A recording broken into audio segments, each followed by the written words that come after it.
Hello. How are we all doing today? I just wanted a cranny dose. Fucking rude. Fucking rude. But yes, hello. Hello. Welcome to the court, where we are going to be playing some Phoenix Wright. Some Phoenix Rice? Try that again. Well, we are playing some Phoenix Wright Ace Attorney.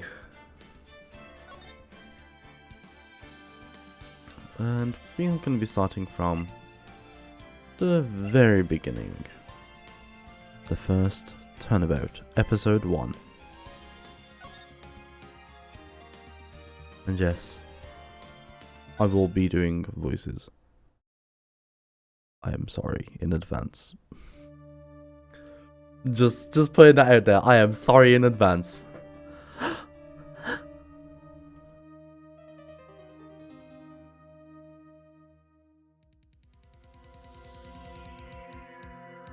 Damn it! Why me?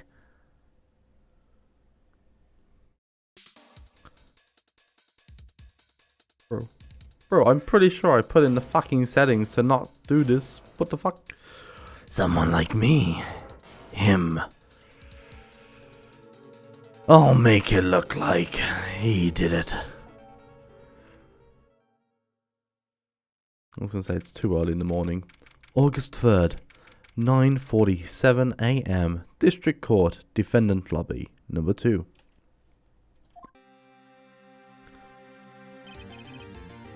Oh boy, I'm nervous. Right. Hi, Chief. Phew. I'm glad I made it on time. Well, I have to say, Phoenix, I'm impressed. Not everyone takes on a murder trial right off the bat like this. It says a lot about you. And your client as well. Thanks. Actually, it's because I owe him a favor. A favor? You mean you knew the defendant before this case? Yeah.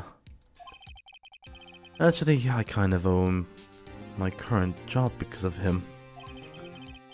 He's one of the reasons I became an attorney.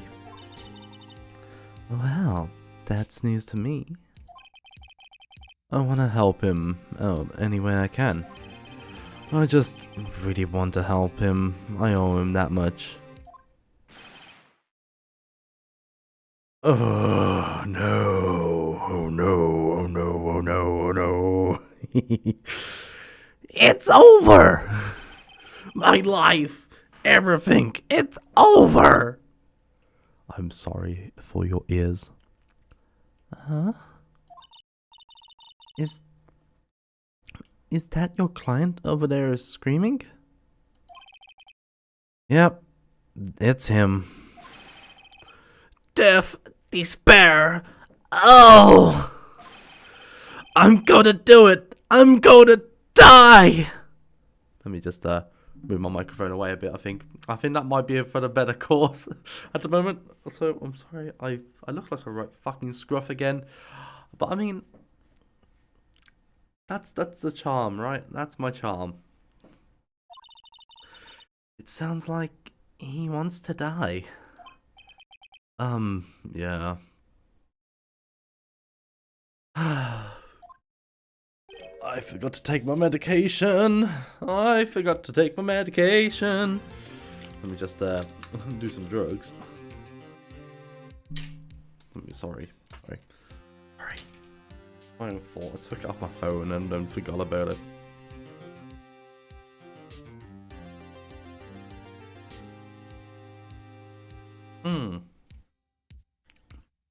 Make sure you do your meds. Very important. Well done. Okay. Nick! Hey there, Larry. Dude, I'm so guilty. Tell him I'm guilty. Give me the death sentence. I ain't afraid to die. What's wrong, Larry? Oh, it's all over. I'm finished. Finished? I can't live in a world without her. I can't. Who took her away from me, Nick? Who did this? Oh, Nick, you gotta tell me. Who took my baby away? Huh. The person responsible for your girlfriend's death. The newspaper says it was you. Well, we know that ain't true. My name is Phoenix Wright. Here's the story. My first case, a fairly simple one. A young woman was killed in her apartment. The guy they arrested was the unlucky sap dating her. Larry Butts, my best friend since grade school. Our school had a saying, when something smells, it's usually the butts. In the 23 years I've known him, it's usually been true. He has a knack of getting himself in trouble. One thing I can say though is, it's usually not his fault. He just has terrible luck. Fucking police, do you mind? But I know better than anyone. that he's a good guy at heart. That, and I owe him one, which is why I took this case, to clear his name. And that's just what I'm going to do. I could have put a bit more feeling into that. August 3rd, 10 AM, District Court, courtroom number 2.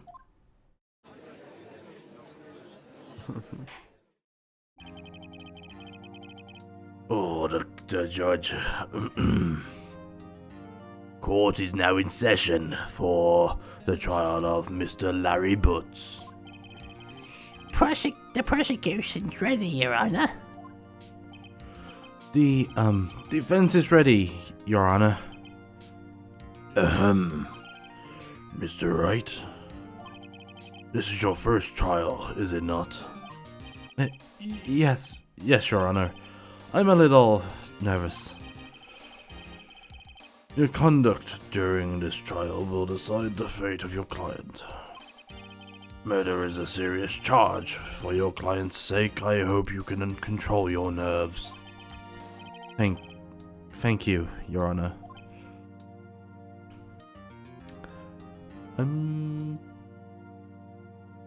Sorry in advance, Mr. Larry Butts. Mr. Wright, given your current circumstances, I think we should have a test to assert your readiness. Ascertain your readiness. Yes, Your Honor. Handshaking, eyesight fading. The test will consist of a few simple questions. Answer them clearly and concisely. Please state the name of the defendant of this case. The defendant? Well, that's Larry Butts, Your Honor. Correct. I need to get my voices in order. Oh no. Just keep your wits about you and you'll do fine. Next question. This is a murder trial. Tell me the victim's name. Phew, I know this one. I read the case report cover to cover so many times. It's... Wait. Uh-oh. No way. I forgot! I'm drawing a total blank here. Phoenix! Are you absolutely sure you're up to this? You don't even know the victim's name. Oh, the victim? Of course, I know the victim's name. I, just forgot temporarily. I think I feel a migraine coming on. Look, the victim's name is listed on the court record. Just press tab to check it out anytime, okay? Remember to check it often. Do it for me, please. I'm begging you. Mr. Wright, who is the victim of this case? Cindy Stone, I believe, but I could be wrong.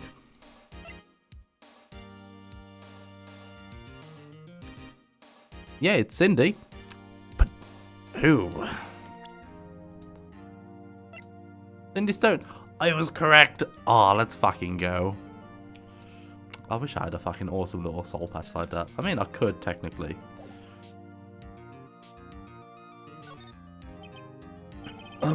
The victim's name is Cindy Stone. Correct. Now, tell me, what was the cause of death? She died because of what? Yep, with a blunt object. She was struck once by a blunt object. Correct. You answered all my questions, I see. I see no reason why we shouldn't proceed. Thank you. You seem much more relaxed, Mr. Wright. Good for you. Thank you, Your Honor. Because I don't feel relaxed, that's for sure. Well then. First, a question for you. For the prosecution, Mr. Payne. Yes, Your Honor. As Mr. Wright just told us, the victim was struck with a blunt object. Would you explain to the court just what that object was. The murder weapon was the statue of the thinker. It was found lying on the floor next to the victim. I see. The court accepts this into evidence. Statue has been added to the court record. Right. Be sure to pay attention to any evidence added during the trial. That evidence is the only ammunition you have in court. Use tab to check the court record frequently. Mr. Payne, the prosecution may call the first witness. The prosecution calls the defendant, Mr. Butts, to the stand. Chief, what do I do now? Pay attention. You don't want to miss any information that might help your client's case. You'll get your chance to respond to the prosecution later, so be ready.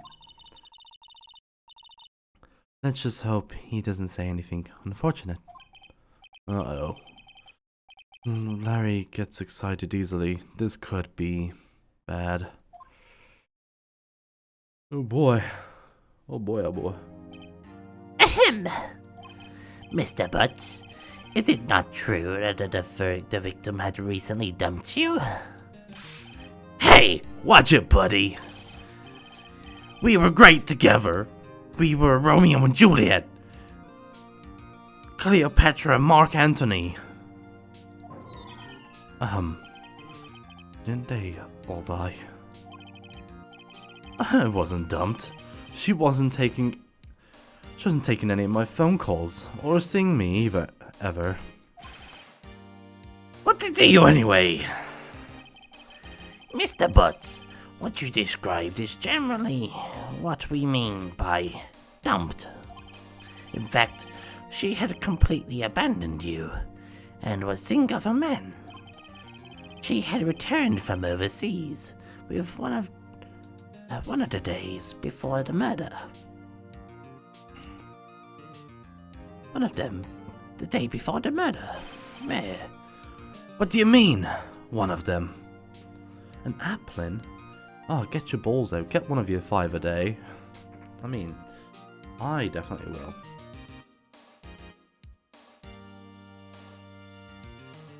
Ooh, I cannot spell. Lies! All of it's lies! I don't believe a word of it. Your Honor, the victim's passport. According to this, she was in Paris until the day before she died. Passport added to the court record. Indeed. She appears to have returned the day before the murder. Dude, no way. The victim was a model, but did not have a large income. It appears she had several sugar daddies. Damn, can she hit me up? Daddies? Sugar? Yes, older men who give her money and gifts. She took their money and used it to support her lifestyle. Dude! We can clearly see what kind of a woman Miss Stone was. I call an Applin, let's go. Tell me, Mr. Butts, what do you think of her now? Right. I don't think you want him to answer that question.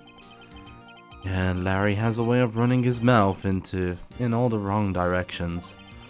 Should I stop him before he answers? My client had no idea the victim was seeing other men.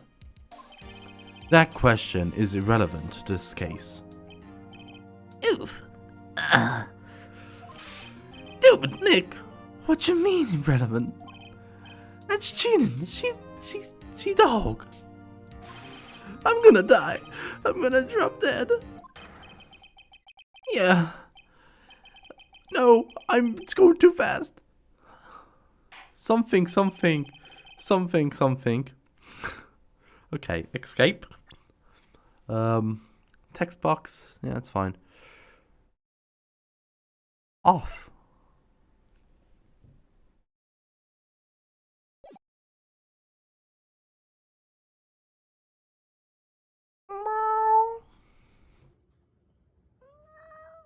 Hey, Ninja. You got a space sandwich. Let's fucking go. How are you doing today? Ninja Lamu. Ninja Lamu. But yeah, how you doing? Hope you're doing good. I miss you. I miss you, Ninja.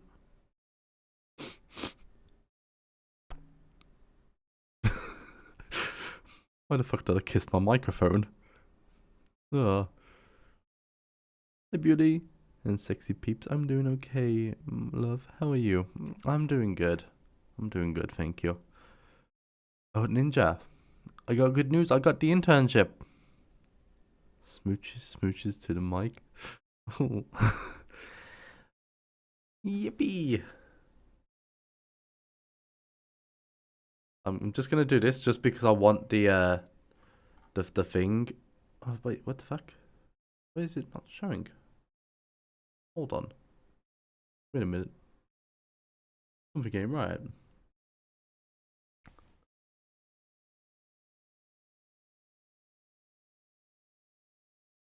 Why isn't it working?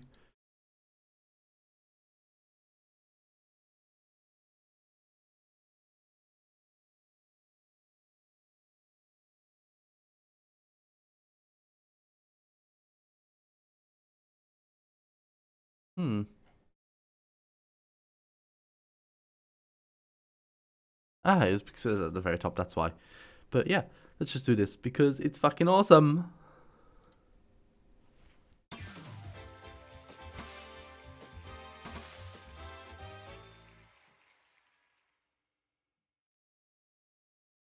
Yeah.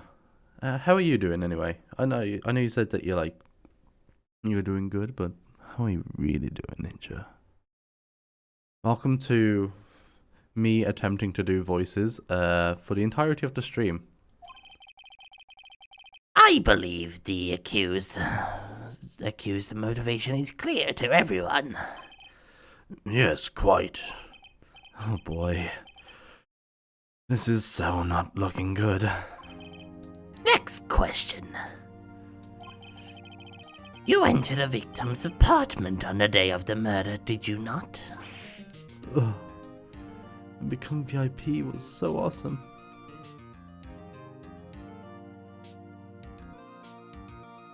Yeah. Ugh. Well, did you or did you not?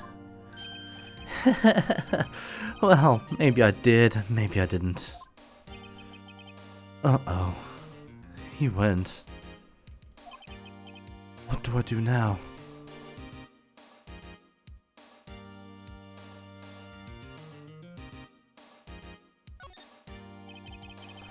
I'll send him a signal.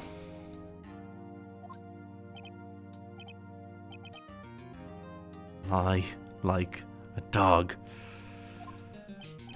Well, see, it's like this. I don't remember.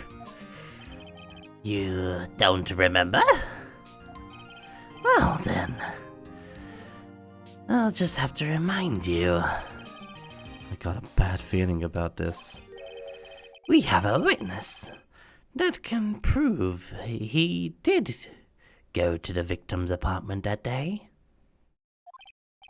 But yeah. Are you trucking again today, Ninja? Also, how was Demonologist last night? Well, that simplifies the matter. Who was this victim? Who is this your witness? Not the victim. The victim's dead. The man who found the victim's body.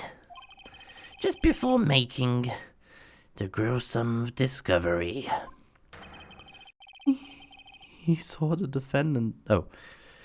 He saw the defendant fleeing the scene after the crime. Order! Order in the court! Mr. Payne, the prosecution may call its witness. Yes, Your Honor. This is bad. On the day of the murder, my witness was selling newspapers at the victim's building. Please bring Mr. Frank Schwitz to the stand.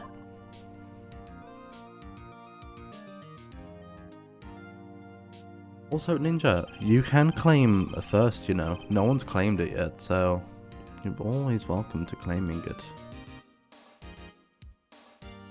I shall truck today. Oh, let's go.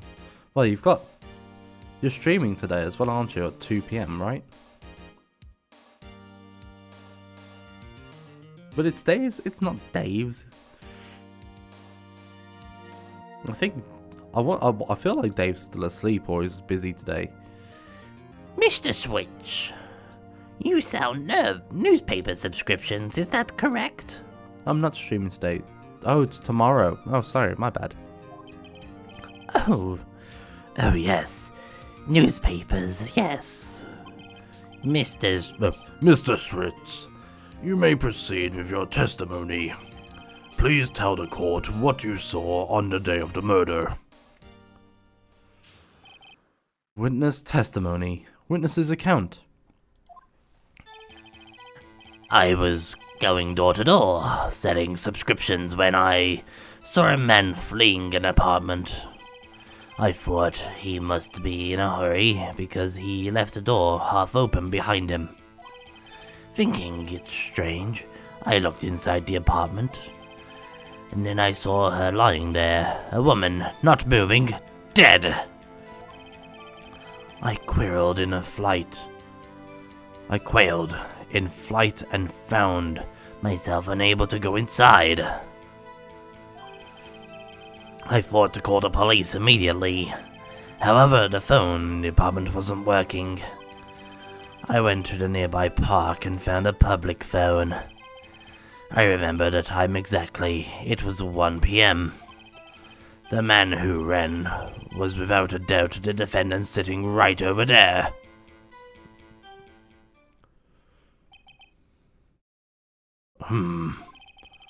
Larry, why didn't you tell the truth? I can't defend you against a testimony like that. Incidentally, why wasn't the phone in the victim's apartment working? Your Honor, at the time of the murder, there was a blackout in the building. Aren't phones supposed to work during a blackout? Yes, Your Honor. However, some cordless phones don't function normally. The phone that Mr. Switch used was one of those, Your Honor.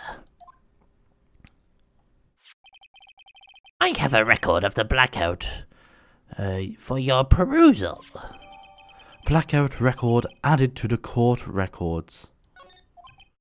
Now, Mr. Wright. Yes, Your Honor. You may begin your cross-examination. Cross-examination, Your Honor? Alright, right. This is it. The real deal. What exactly am I supposed to do? Why, you exposed the lies in the testimony the witness just gave. Lies? What? He was lying? Your client is innocent, right? And then, that witness must have lied in his testimony. Objection! That's right, Quills. Fucking, let's go. Fucking, where is it? Where is it? There it is. Objection! Your Honor, he was playing my hyperfixation.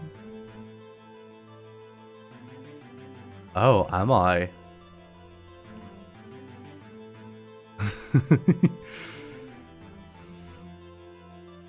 Very good. I could always do with a Maya / Mia to my Phoenix.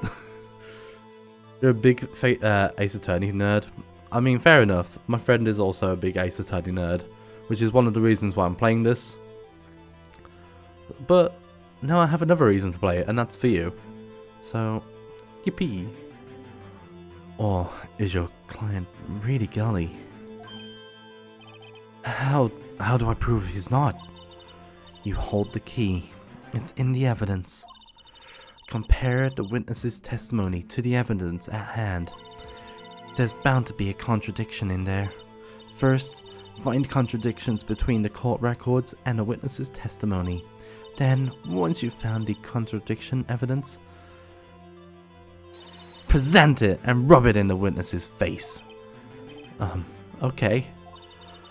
Open the court records with tab, then point out contradictions in the testimony. Let's fucking go. I was going door to door selling subscriptions when I saw a man fleeing the apartment.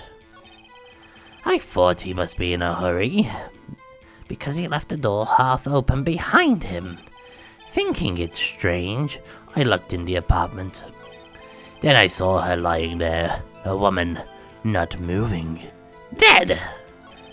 I quailed in a fright and found myself unable to go inside. I thought to call the police immediately. However, the phone in her apartment wasn't working. I went to a nearby park and found a public phone. I remember the time exactly. It was 1 p.m. You gonna lurk, Ninja? I don't blame you. Okay, so I believe...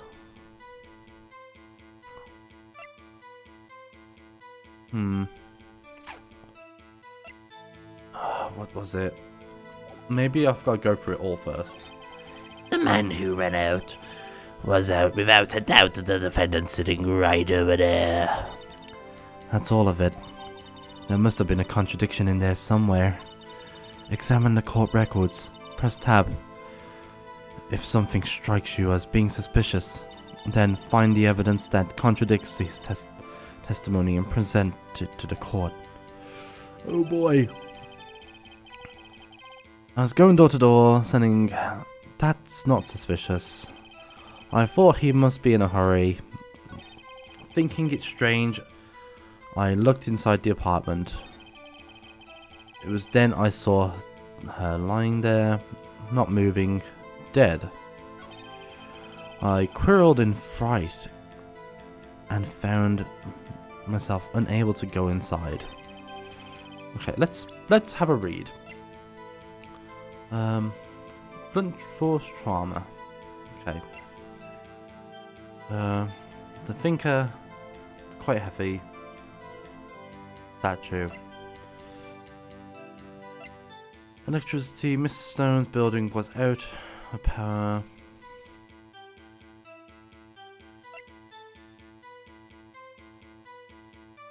Bro.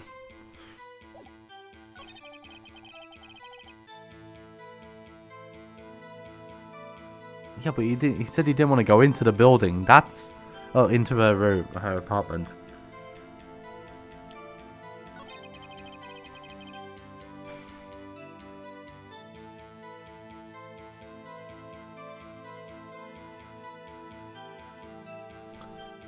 Hold on. Brain's braining.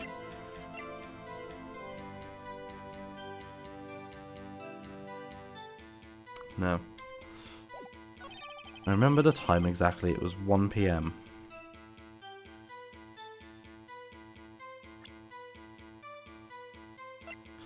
I know this is a clock. I've done this before, and my brain is just like, This evidence clearly reveals the contradiction, Your Honor. In that statement, Your Honor. I remember. How exactly are you? How exactly are that? Evidence? Wait, hold on. My brain. Say if you need me to step in, Phoenix.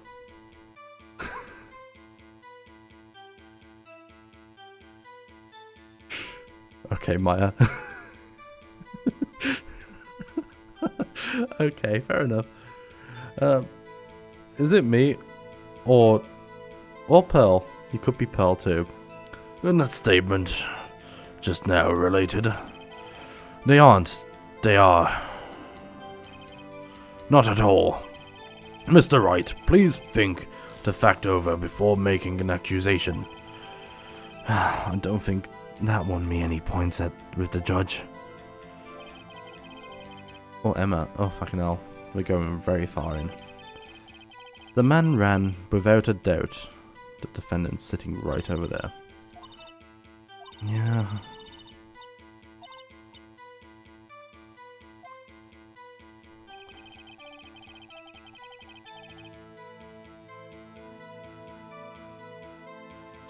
I know. Let me just go through it one more time, please.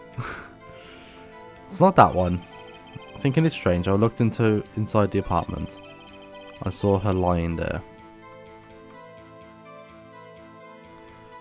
A woman not moving, dead.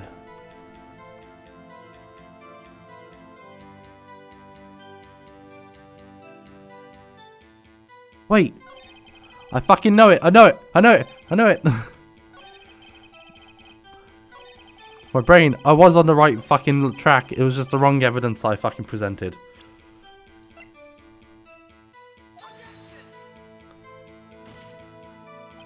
Your Honor, that statement contradicts the evidence.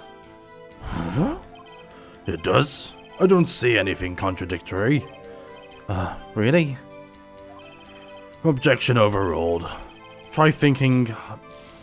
Fuck! No! What do you mean? How the fuck does he know the time? Oh, whoops, that didn't go so well.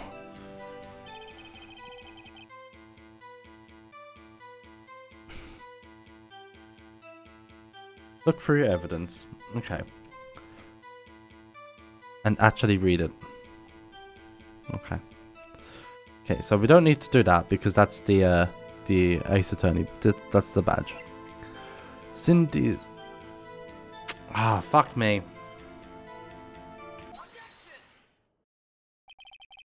You found a body at 1 p.m. Are you sure?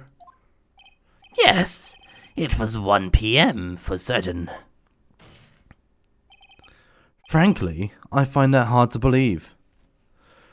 I read that earlier and didn't read it after. I'm sorry. Your statement directly contradicts the autopsy report. The autopsy notes say the time of death was sometime after 4 p.m. There was no body to find her at 1 p.m.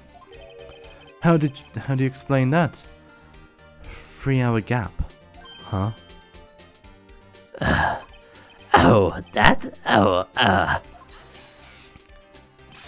This is trivial. The witnesses merely forgot the time. After the testimony, I find that hard to believe. Mr. Schwitz, why were you so certain that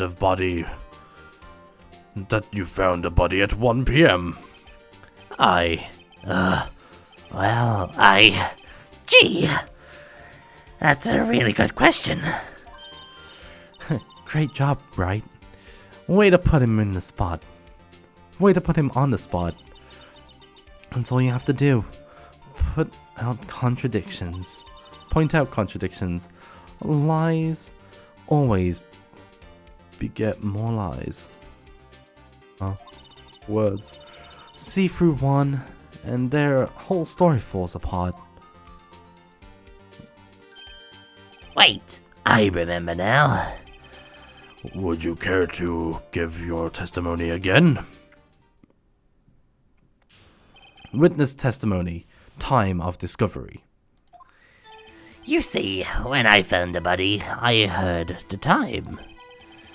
There was a voice saying the time. It was probably coming from the television. Well, there is a contradiction right there. Oh, but it was 3 hours off, wasn't it? I guess the victim must have been watching a videotape of a program. That's why I thought it was 1 p.m. Terribly sorry about the misunderstanding. I see. You heard a voice saying the time on a taped program. Mr. Wright, you may cross-examine the witness. Right? You know what to do.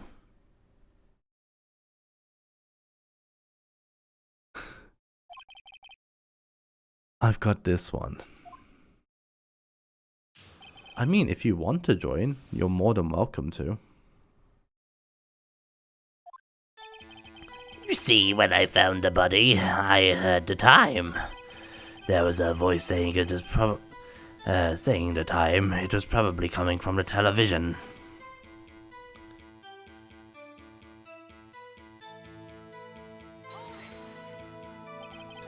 Are you sure the television and not a radio? Well, no, I guess it might have been a radio. Incidentally, there was no radio on the premises. There was only one large television. Right. I can't put my finger on it, but something about that seems fishy. Something about hearing a television. The witness has testified he heard the time.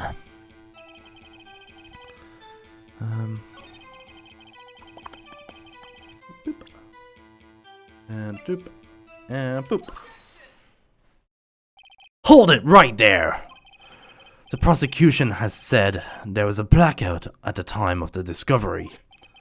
And this record proves it. Hold on, I need to get something. I'll be back in literally like a few seconds. So please bear with me.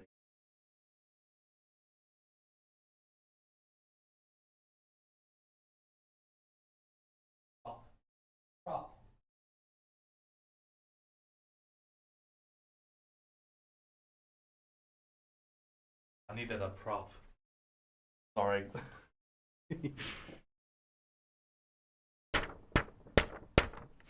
Perfect. That'll do perfectly. You couldn't have heard the television or a video.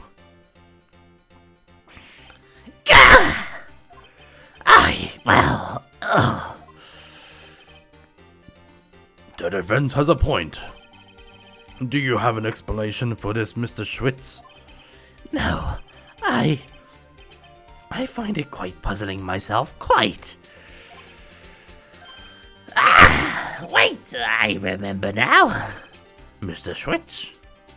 Mr. Schwitz, the court would prefer to hear an accurate testimony from the very beginning.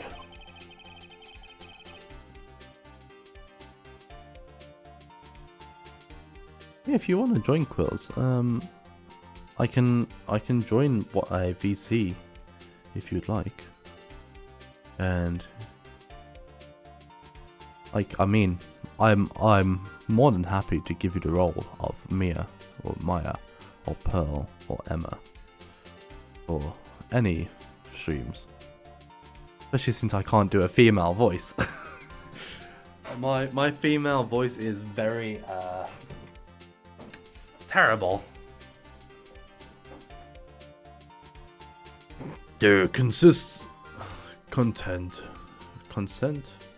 corrections are harming your credibility.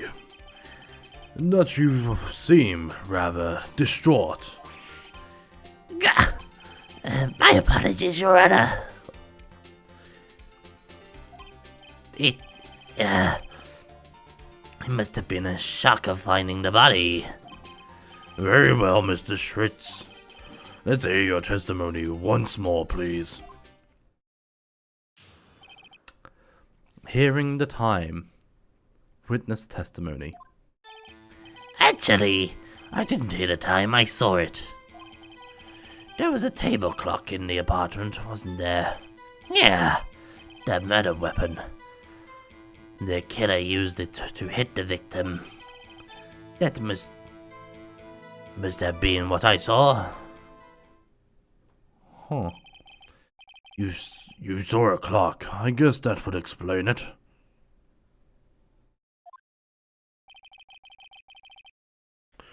The defense may cross-examine the witness. Gladly.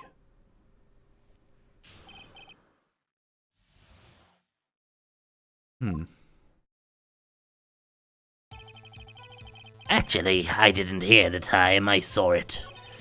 There was a table clock in the apartment, wasn't there? Shit. Hold on.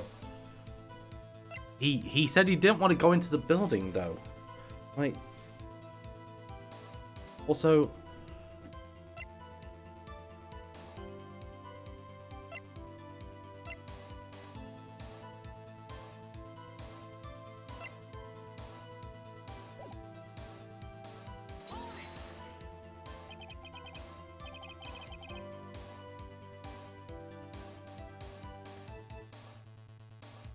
table clock. Was there a clock at the scene? This is the first I've heard of it. Yeah, the murder weapon. The killer used it to hit the victim.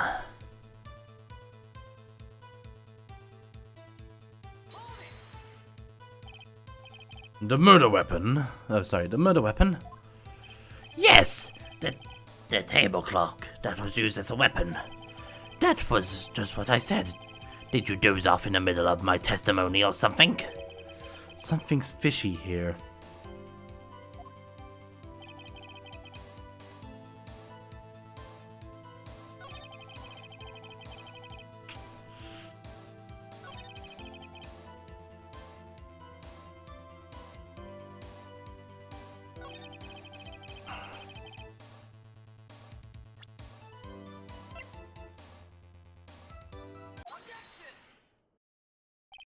Wait just a moment.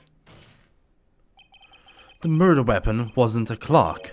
It was this statue. Now, how is this supposed to be a clock? What? You,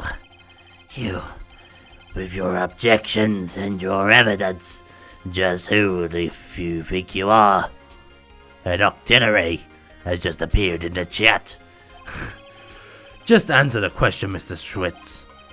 Hey, I just saw it there, okay? That was a clock. Your Honor, if I may. Yes, Mr. Payne.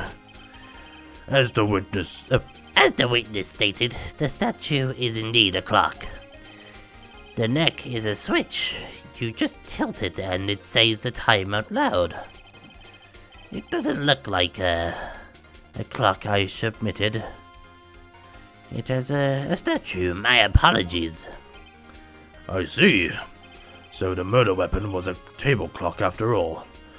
Good morning, Cosmic. How are you doing? I hope you are having a beautiful, fantastic, sexy day. Welcome into the madness of Phoenix Wright and voicing them. Well, Mr. Wright, it appears the victim's testimony was correct. It was a clock. Do you have any problem with the witness's testimony now? Yes. Tabbing you before work. Fair enough. I hope today goes a lot better than it did yesterday.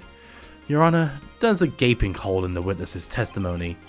The only way he could have known that the weapon was a clock is to hold it in his hand. Hold on. Yet the witness testified. He never entered the apartment. Clearly a contradiction. Indeed. The witness knew it was a clock because he went into the apartment. You're lying. You went inside the apartment on the day of the murder. Oh yeah? Prove it. Prove I went in there. I'll do better than that. I can prove you were the one who killed her. You struck her with a clock and struck... the shock of the blow triggered the clock's voice. That was the sound you heard. Order. Oh, sorry. Order in the court. Intriguing. Please continue, Mr. Wright. Yes, Your Honor. Mr. Schwitz, the sound must have left quite an impression on you. Understandably, since a murder weapon spoke just as you hit the murder. Though understandable, since the murder. Oh my God, words, please. Understandable, since the murder weapon spoke just as you hit the victim. That voice was burned into your mind. That's why you were certain about the time. What's the meaning of this? This is all blameless conjecture. Baseless? Just look at the witness's face. Would the witness care to elaborate? Did you strike the victim with the clock? And that day I never looked. Look, the clock. I heard now. Fucking love this. Stupid! I hate you. It was him, I tell you. I saw him. He killed her. And you should burn. Give him death. Let me hydrate.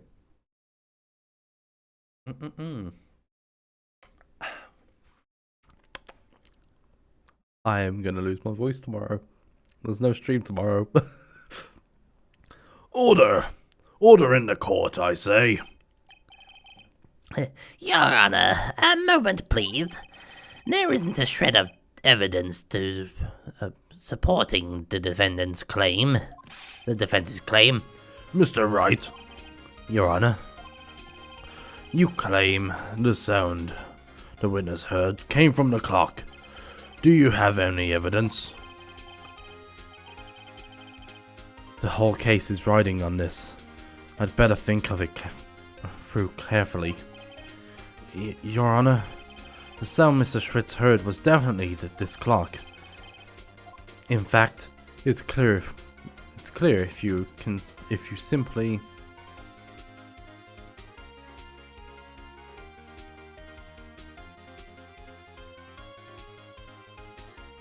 try sounding the clock. Let's sound the clock now. What? Let's sound the clock out now. Here in this court, Your Honor. May I have the clock? I ask the court to listen very carefully. I think it's 8:25. That certainly is a strange way to announce the time. Well, he is a thinker. The thinker, after all. So, we've heard the clock, and what's your conclusion, Mr. Wright? Mr. Payne, can you tell me what time it is now? It's 11:25. Eck! As you can see, this clock is exactly 3 hours slow. Precisely the discrepancy between Mr. Schwitz heard and the actual time of death. So, Mr. Schwitz, try to talk your way out of this one.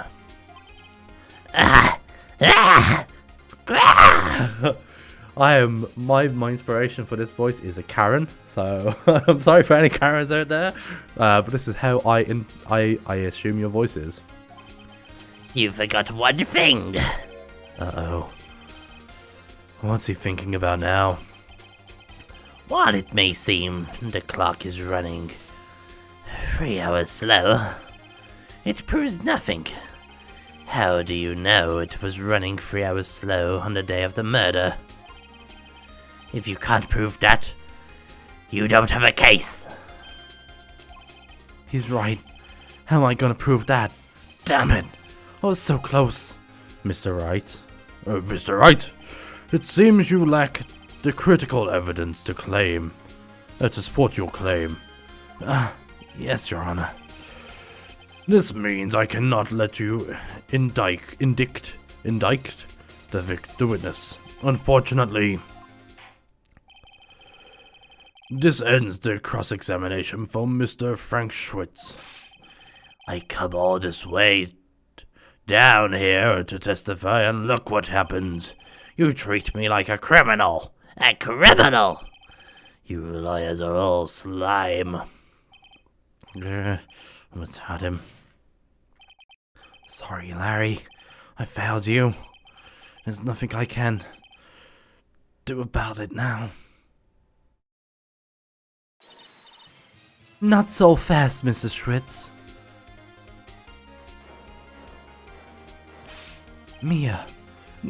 Chief. Listen up, right? Don't throw this one away. Not like this. Think. But Chief, it's over. I can't prove the clock was slow on the day of the murder. No one can prove that. Well, yes. But that doesn't mean you can that doesn't mean you can't still win. Try thinking out the box. Don't waste time. Doubting the facts, assume the clock was 3 hours slow and think it through it. Ask yourself, why was the clock 3 hours slow? Figured out the reason, and you'll have your proof. Right? Can you think of the reason why the clock was 3 hours slow? Yeah. Wait, maybe I can prove it. You must have the evidence somewhere. That you can prove it, right? Find it and let them have it. Well, Mr. Wright, you say the clock was already running slow on the day of the murder. Have you found the evidence to support this claim? Of course. There is a piece of evidence in the court record that can prove my claim beyond a doubt. Ha! Just words. Let's see you pull this one off.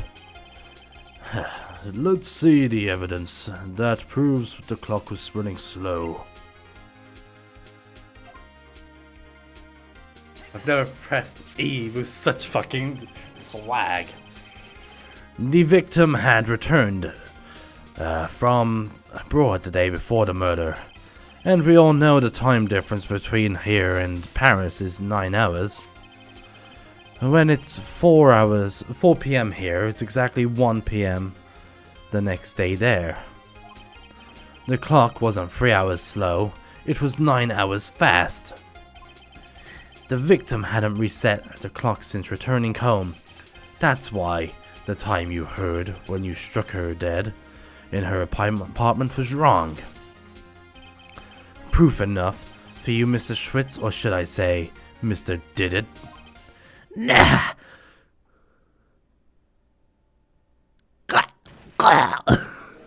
Fucking rabies right there. Order!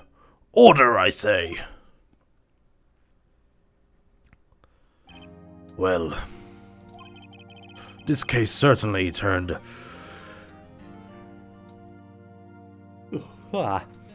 This case certainly turned out differently than we all expected.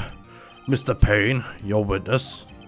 He was arrested and taken away, Your Honor. Very well. Mr. Wright. Yes, Your Honor. I have to say I'm impressed. I don't think I've ever seen someone complete a defense so quickly. And find a culprit at the same time. Thank you, Your Honor. At this point, it's only formally, but the court finds the defendant, Mr. Larry Butts. Woohoo! Yippee! Not guilty. Let me do it. And with that, court is adjourned. Again, let's go!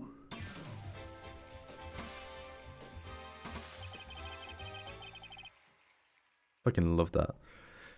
It turned out that Frank Schritz was the was a common burglar.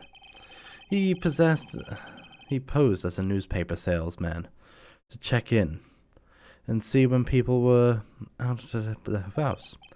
That day, when Larry went to the apartment, the victim wasn't home. After he left, Mr. Schwitz let himself in to do his dirty work. While he was searching her place, the victim returned. Flustered, Mr. Schwitz grabbed the nearest blunt object and could.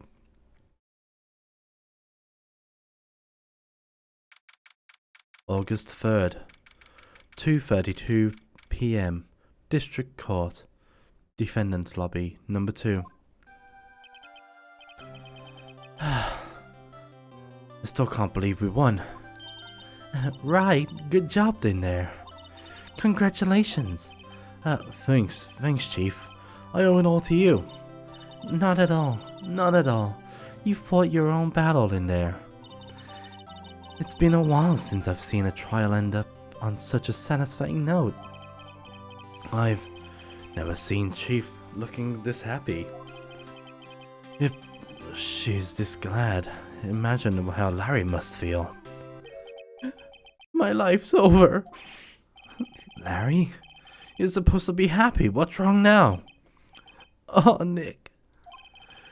Don't worry about me. I'll be dead and gone soon. Good. Wait. No, I mean bad.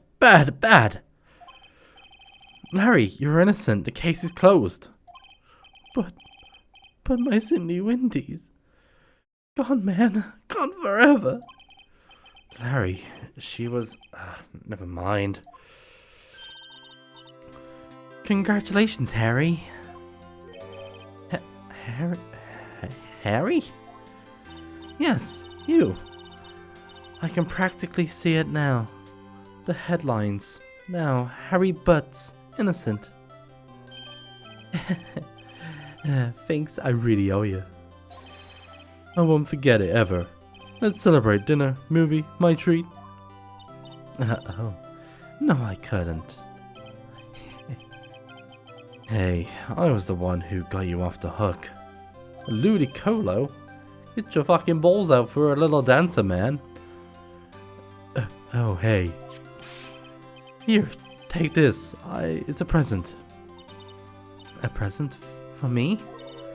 Wait, wasn't this the evidence that... Actually, I made this clock for her. I made her one. One for her and one for me. Really? You made this? Well, thank you. I'll keep it as a memento.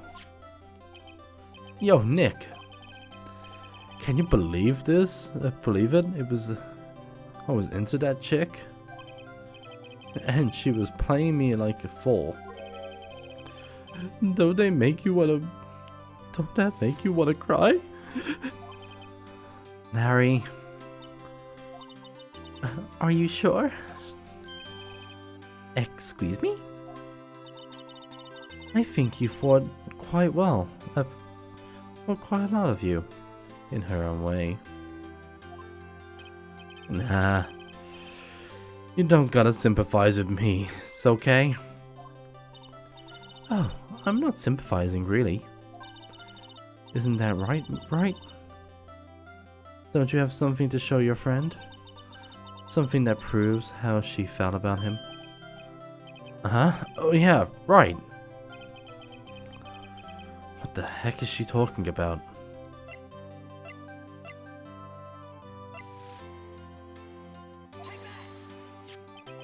Check it out, Larry. Proof positive. Proof positive you weren't just some chump to her. Huh? What about the clock? This is the clock you made for her, Larry.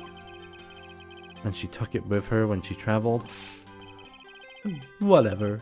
She probably just needed the clock, that's all. You think so? It's pretty heavy clock to take traveling. Well, make of it what you will. Hey, Nick. Hey, Nick. Hey, Nick. I'm glad I asked you to become my lawyer. Really, I am. Thank you. Hope that made him feel a lot better. A little better. A lot better. A little lot.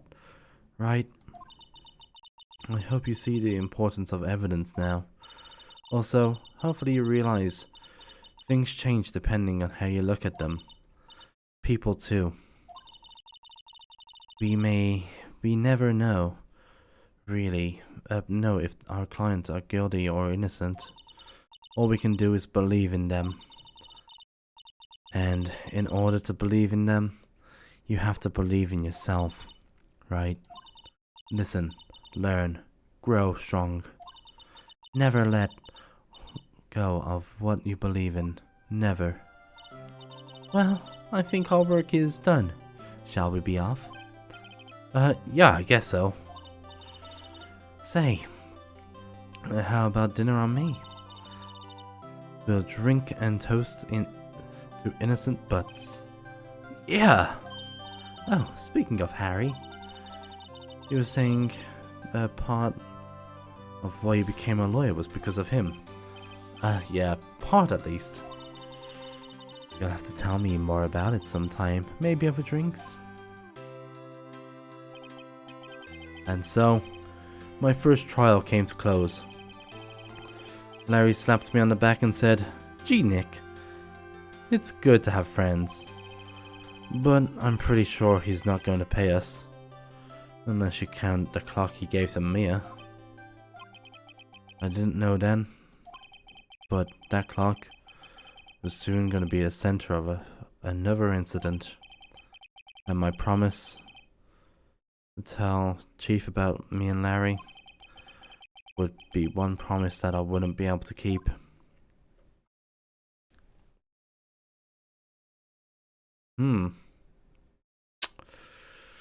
Yikers. Yes, I would like to save my progress off this point.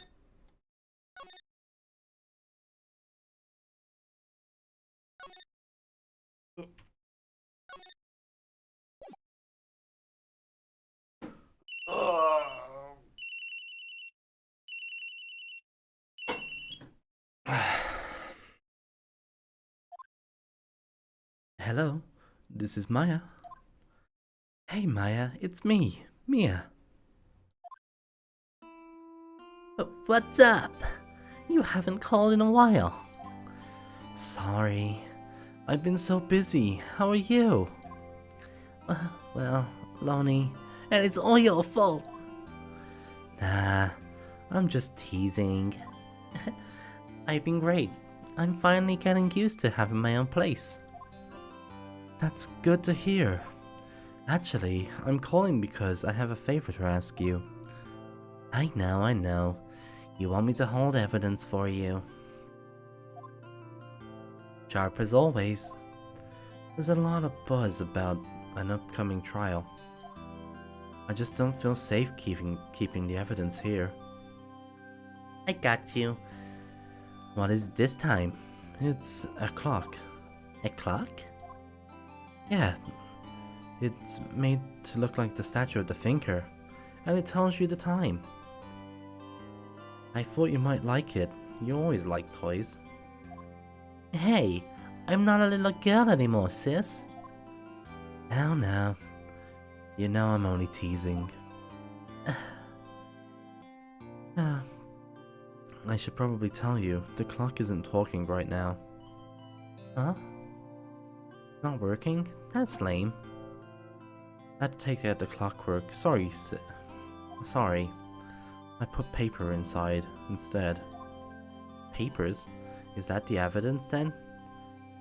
Well, there's a possibility that it might turn out that way, yeah.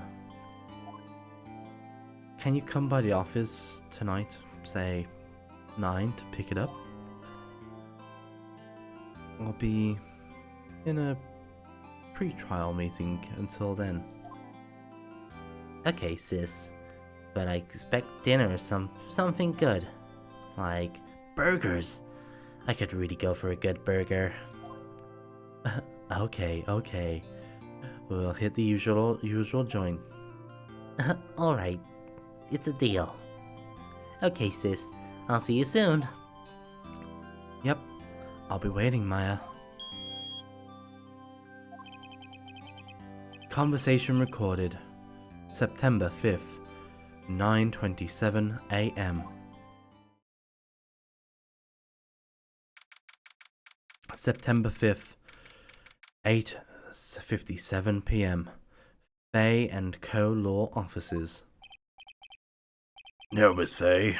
I'll take what's mine. The papers. I'm sorry, but I can't give you what you want. I'm sorry, I can't give you what I don't have. Miss Fay, you are a poor liar. Why, I see it right there, over there. That must be the thinker. It swallowed those papers. How could you know? Oh, ho, ho, ho. You are not, Conscious of my background. gathering information is my business, you see. I should have been more careful. Oh, ho. My dear Miss Fay, I am so very sorry, but I'm afraid I must ask you for one more thing. Your eternal silence. Farewell, Miss Fay.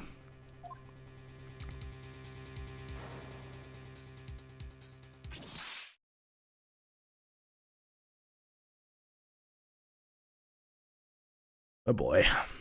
Red, white, and blue.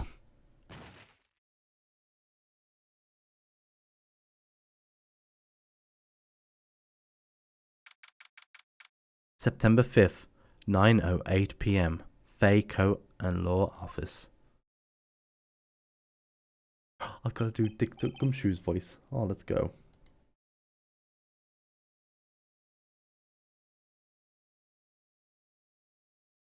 What have I done? Hello? There we go. I'm so late. Huh? That's strange. Guess the chief left without me. She said her sister was coming over, so we should go all out for dinner. What's that smell? Blood? Maya! Maybe she's in her office.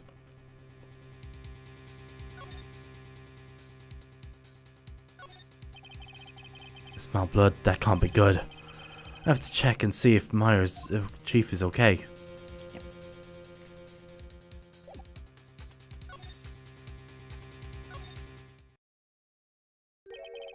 That smell. Blood. Sis. Someone's there.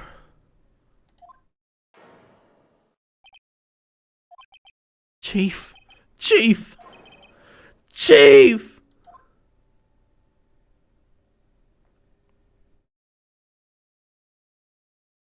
She's so fucking cute. Who are you?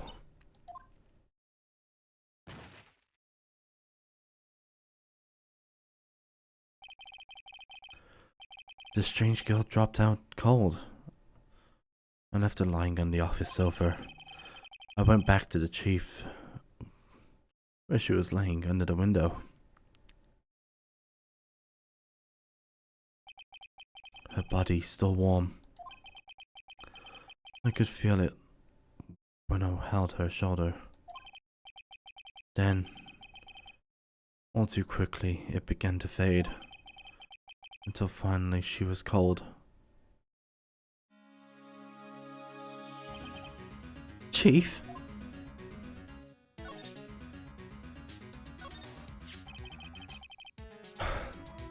It's encrusted with dried blood.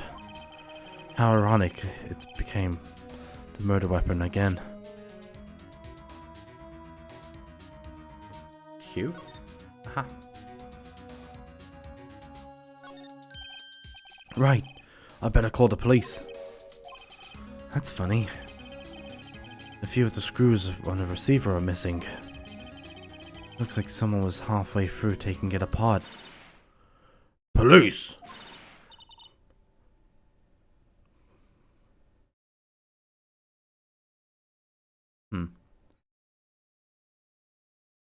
Maybe it wasn't the right one. Please, please come quickly. What was that? Someone screaming from outside the window.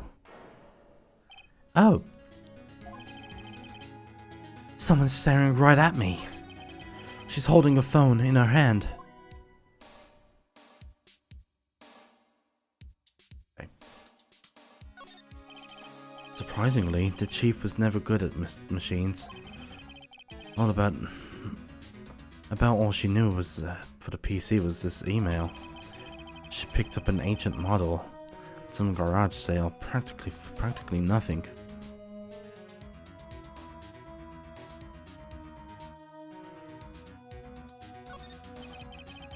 Vanco ledger book. Everything is written in the chief's utterly neat handwriting. It's a normal office, but it makes a good bit of money.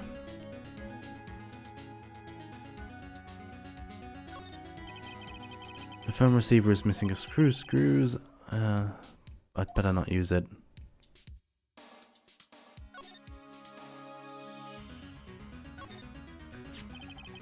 Some shards of glass are scattered on the floor.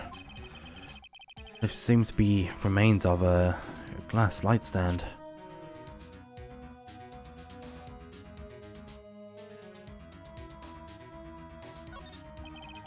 The chief's chair. A simple functional design. Feels pretty good to sit in too. Tits. Chief. It's hard seeing her like this, but if there's any clues here. She was struck on the head with a blunt object. She probably died instantly. A flabebe, the finger lying next to her, must have been the murder weapon. The finger added to the court record. There's some glass nearby the chief's body too. Pieces must be from the light stand broken in the back. Must be pieces of the glass light stand lying in the back of the room. Glass shards added to the courtroom records. Nothing else seems like clues here. Huh? A piece of paper must have fell out of Maya's hands. What could it be?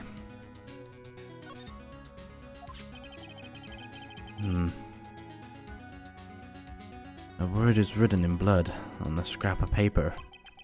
Maya. Did Mia write this? A piece of paper and a recipient of the department store dated yesterday. Receipt added to the court record. I think that's enough snooping around.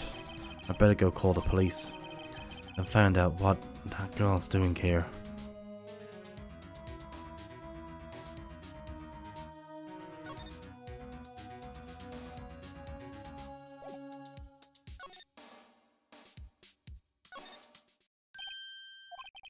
That girl. Just now, where'd she go? I put her right there on the sofa. Uh-oh, I hope she didn't run on me. Ah! Don't scare me like that. Fucking hell. Excuse me, but who are you? It's okay, I work here. Maya Fey. Maya Fey? Maya? So, Mia was writing this girl's name? Maybe I should show the receipt. Oh my god. Why is it cold but then I get too hot? Man, what the fuck?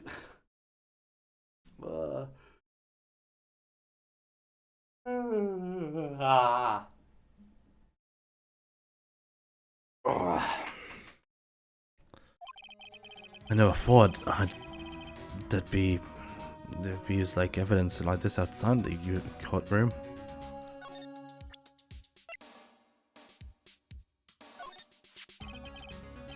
Before Maya died, she wrote a message with her own blood. She wrote it on the back of this receipt.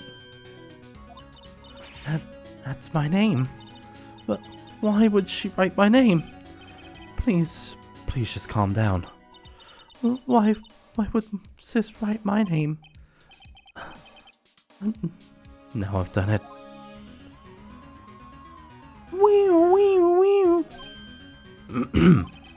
The police? Sounds like they're coming this way. Freeze! Police! Alright, I'm Detective Dick Gumshoe, see? Gumshoe? What an odd name. We received a report from the building across the way, see? I got a person saying there was a murder. See? It must have been... It must have been that woman I saw. Anyway, I don't want either of you moving 1 inch, okay? See? Great, just great. Maya, wait. She wouldn't have. Nah. Whoa! Excuse me.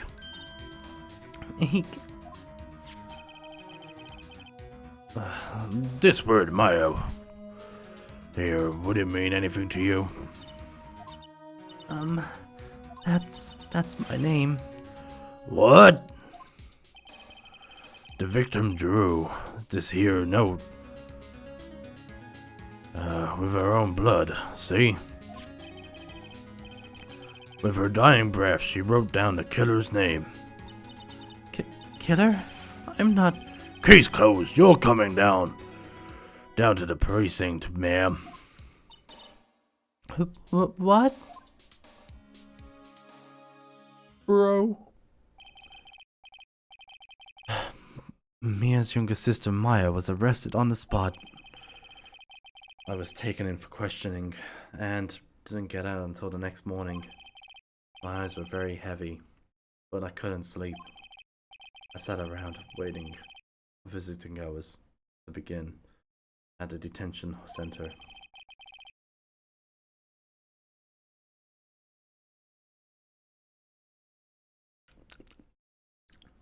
Good soup. I had to talk to Maya as soon as possible. September 6, 9:07 a.m. Detention Center Visitors Room. Objection! Exactly. Welcome in. Hope you're having a beautiful, fantastic, sexy day. Whoa. They have poor Maya locked up like a criminal. Oh. It's you, the lawyer. Good morning. Good morning. She looks so tired. Ah.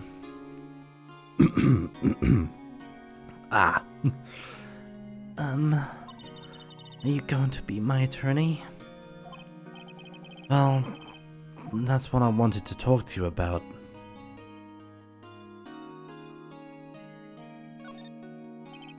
First things first, I better get her to cheer up. Yeah, of course I will. Cheer up. Really? Whoa. Did I say the wrong thing? She looks sadder now. What's wrong? You don't think I can do it? I've never actually played any of the series. I brought it on Switch last year and never touched it. How are you liking it? To be honest, I've never actually played all the way through a Phoenix Wright game. I think I've got to this case and completed this one before. And then that was it. But I actually want to play it all the way through this time, so... but so far I'm liking it. I do like the Ace Attorney series. But yeah, I do really like it. Although it is murder on my voice. As you can probably hear, it's a bit more gruff, croaky, horrible. But yeah, it's pretty nice. Do you like the series? That's a good question. No, no one could. You would believe me. Even you, when you found me in the office, you looked at me like I had done it. Did I look at her that way? No. I never thought... It's okay. I understand.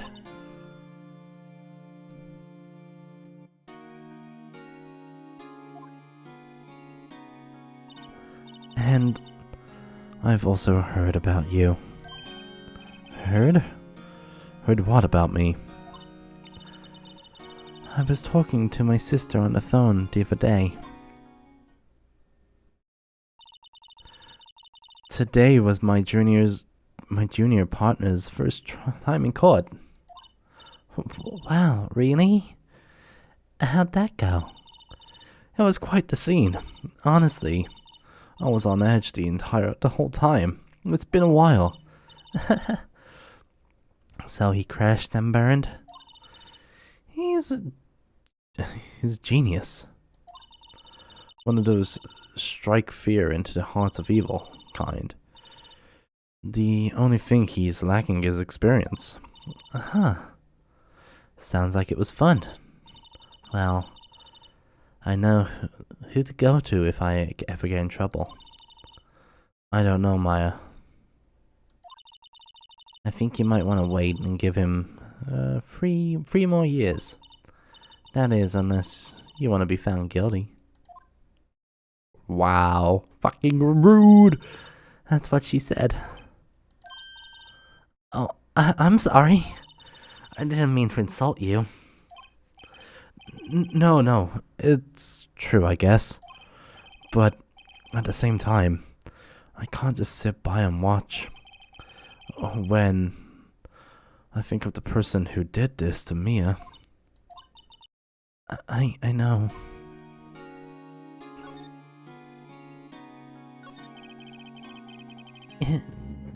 There's something I've been wanting to ask you.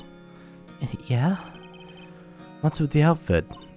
Oh, this? It's what all acolytes wear. It's my uniform, you could say. Acolytes, like people in religious training? Oh, what is it to you? What is it you do? Oh, nothing strange really. I'm a spirit medium in training. A spirit medium? I'm pretty sure that qualifies as strange. Could you tell me about the day of the murder? Yes. Let's see. That morning I got a call from my sister. She wanted me to hold on to a piece of evidence for her for an upcoming trial. Evidence? Yeah, that clock shaped like the Thinker. The one Larry made. How could that have been evidence in a case? Right. She said something about that. I remember. Do you want to hear it in her own voice? Her own voice? Yeah. I'm pretty sure our conversation is on my cell phone. You recorded it? Yeah. I've forgotten how to delete those things. So you're an acolyte. Medium in training. That's right. The Fae families, especially the women, have always been very sensitive to the spiritual world. Wait a second, you said Fae family? So Maya was into this stuff too? Of course! She left the mountains to follow her career, she said. Her powers were first class too. I had no idea. Wait. What? So, you're a real honest to goodness spirit medium with ESP and all that? Yes, in training. Well, can't you contact my spirit then? We can just ask her who killed her. I'm sorry. Oh my god, my back! No! I need to unstrip. Ah, God.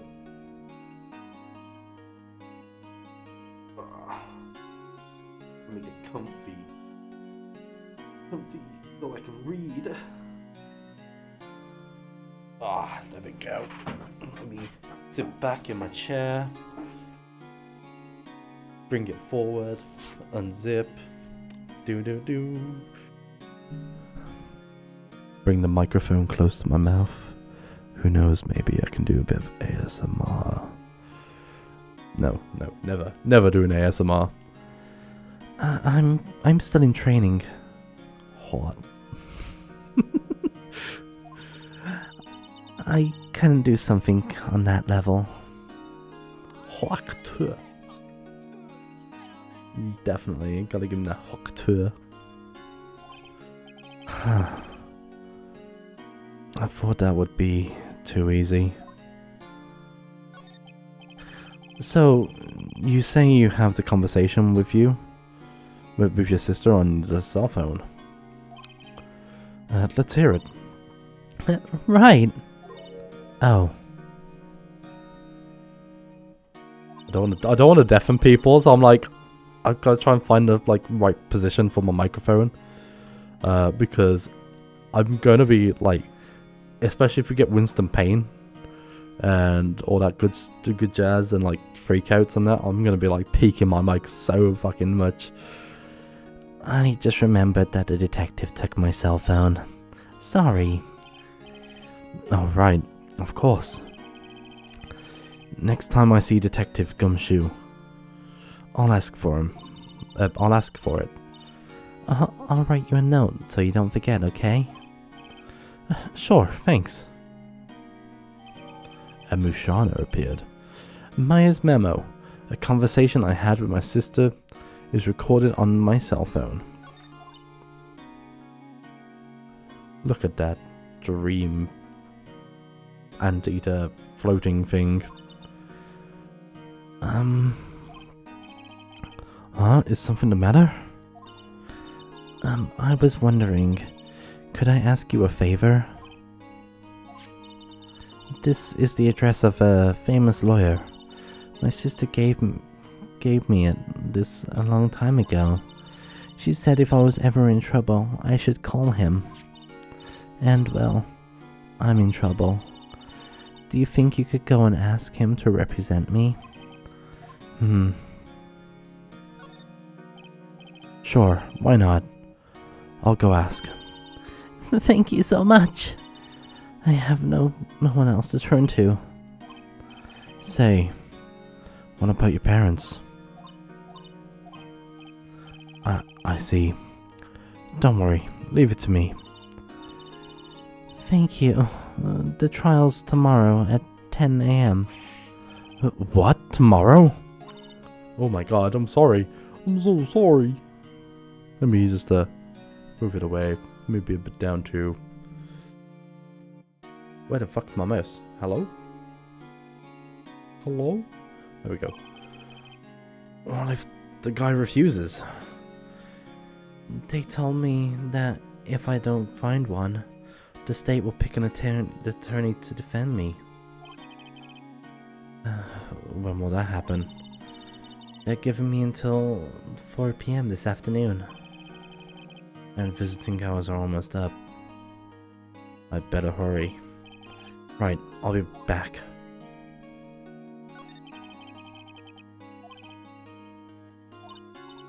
Wait, I've already asked this. Why was it not ticked?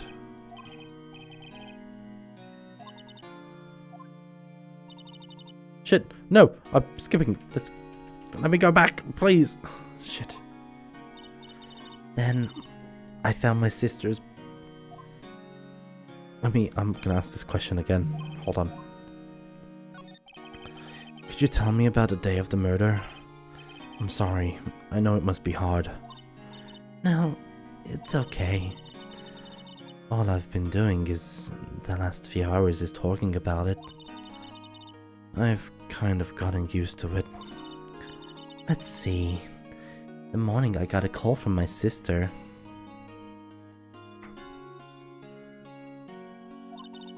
She wanted me to hold on to a piece of evidence for an upcoming trial. That's the finger clock Larry made. It practically qualifies as a serial murder weapon by now. So then, when did you arrive at the office? It was right around 9 p.m. The lights were off and I could smell blood.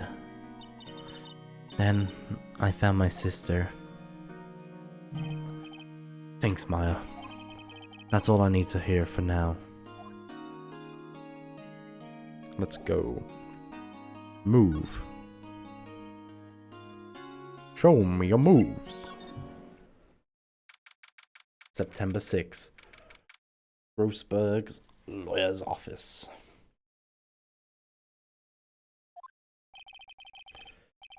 According to the receptionist, the big boss is out. She couldn't say when he'd be back. It must be hard keeping a track of everything when you're a famous lawyer. Not to mention, I run an office like this. I guess I'll have to come back later. Not without me examining. What to examine? These are questions that we must answer, and very soon. What's this? A table for clients. An elegant ebony case. And, if I'm not mistaken, that's lighters made out of solid gold. Even I can tell someone here's got some money to burn. Plant. An expensive potted plant. No idea what kind of plant it is, but it's probably the most expensive one available. That painting's been bugging me ever since I stepped in here. The oil paint is so thick, it's practically giving me stuff to nose. I'm sure the price is nothing to sneeze at either. For that matter. Blah, blah, blah. Blah, blah, blah. Yeah. Oh, I thought I looked on the fucking lamp, not the fucking bookshelf. Expensive looking mahogany bookshelf filled with expensive looking books. Funny. They don't look like they've ever been read. A solid mahogany desk. The wood's been polished into a deep luster.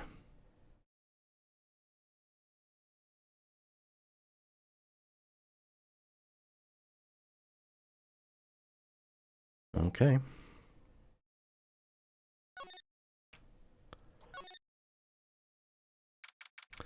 September 6th, Fay & Co. office.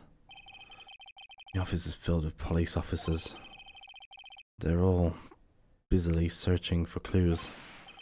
Hey, you there! This is a crime scene, pal. Don't trespass in. Sorry, I don't know who you, don't know you. Sorry. Blah, blah, blah, blah, blah, blah, blah, blah. Sorry. Don't I know you from somewhere, pal? Wait, you're that Butts guy, aren't you? No. Phoenix Wright. How could anyone mistake me for Larry? I guess I got the wrong name, Mr. Wright. Sorry about that, pal. That Butts guy, he was a killer, and you're no killer, right? He was proven innocent. He was proven innocent. Oh my god, can I fucking read? No, I can not. Wait, let me just check my emails.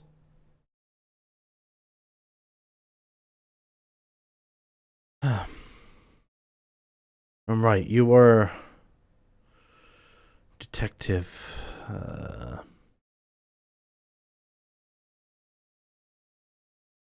Gumtree. Gumtree, was it? Detective Gumtree. Gumtree? Gum doesn't grow on trees, pal. And I'm one of those. I'm the one in charge here, so don't push your luck. Whatever you say, Detective. Anyway, get the name right. And don't go calling me Dick. Hey, Dick. Get over here. Yes, sir. Be right there. He's so fucking hot, I'm not gonna lie. I ordered a beer in the court. The judge said, it's not a pub.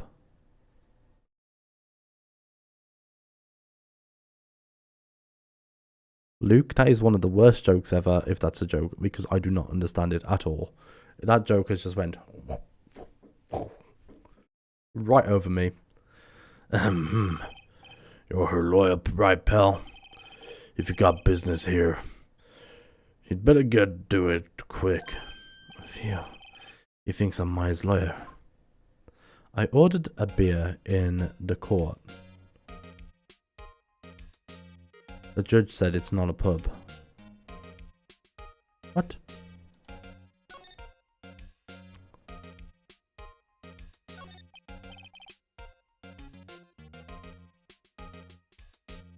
Oh!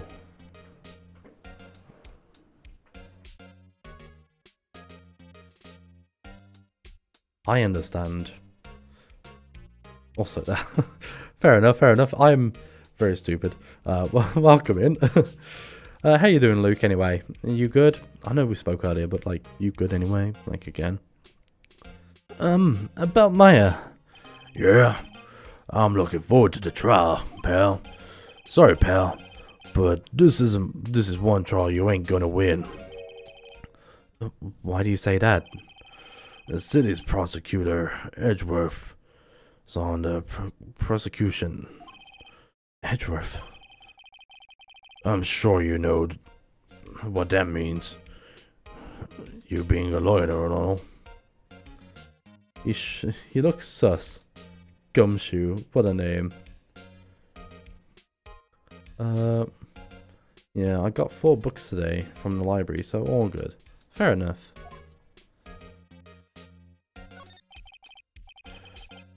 About Miss Faye, did you do an autopsy? You wanna know the results, eh? No, don't go look. No, don't look at me like that, pal. It's no use.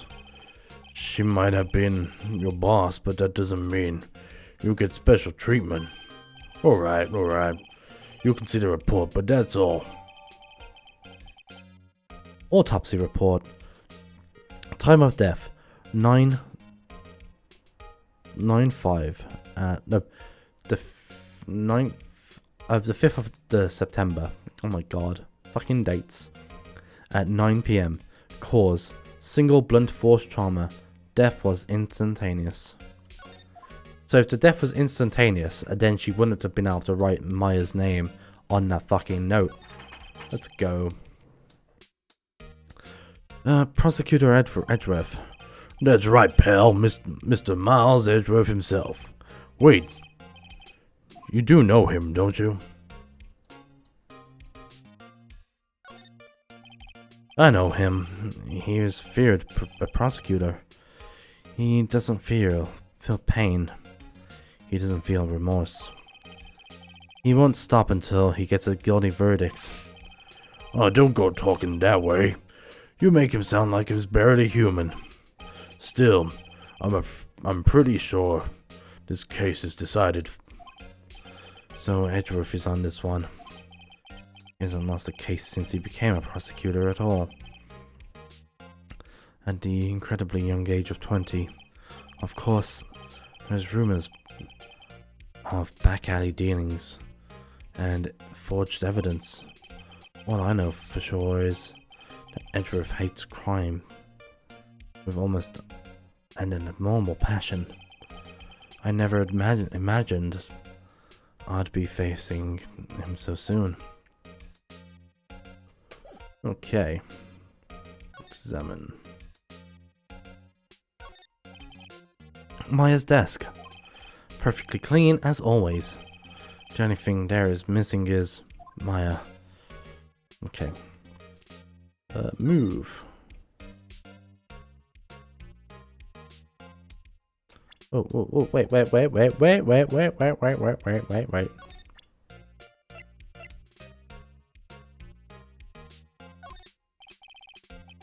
was wondering, did you see Maya Faye's cell phone? Oh, this? I have that. Do you think you could give it back?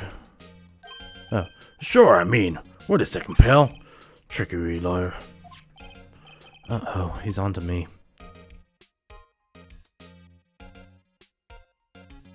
Tell him not so straight. I mean, we're gay. It's fine. Okay. I can't be straight with this guy, but what should I tell him? Something the matter, pal? Oh, no,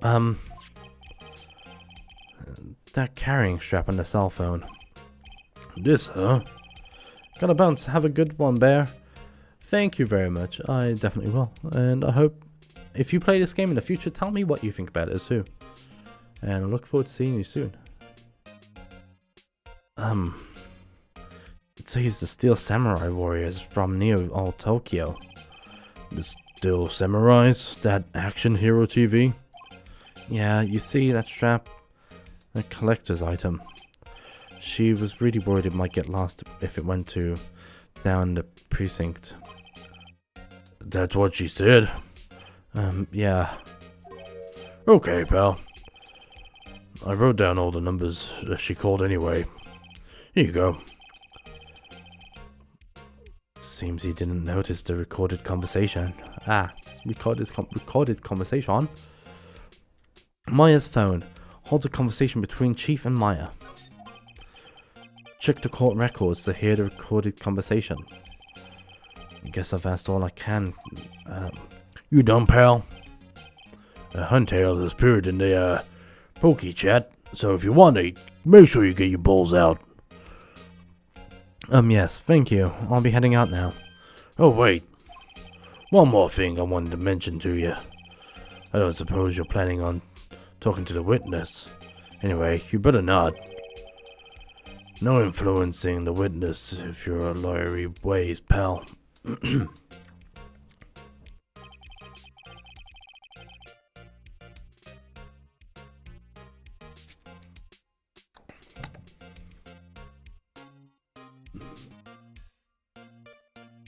Come to think of it, I'd completely forgotten about her. The witness? Yeah, Miss April May. I'm sorry about that, but I can't tell you anything about her. Well, just told me her name's Miss May, huh? So you sent her home already then? You're trying your lawyery tricks on me now. She's not gone outside her room until the trial. So, she's in the hotel across the way. I guess I should talk to her. I guess I should know better than to try and get a detective to leak information. You got that right, pal. Time to pay Miss May a visit.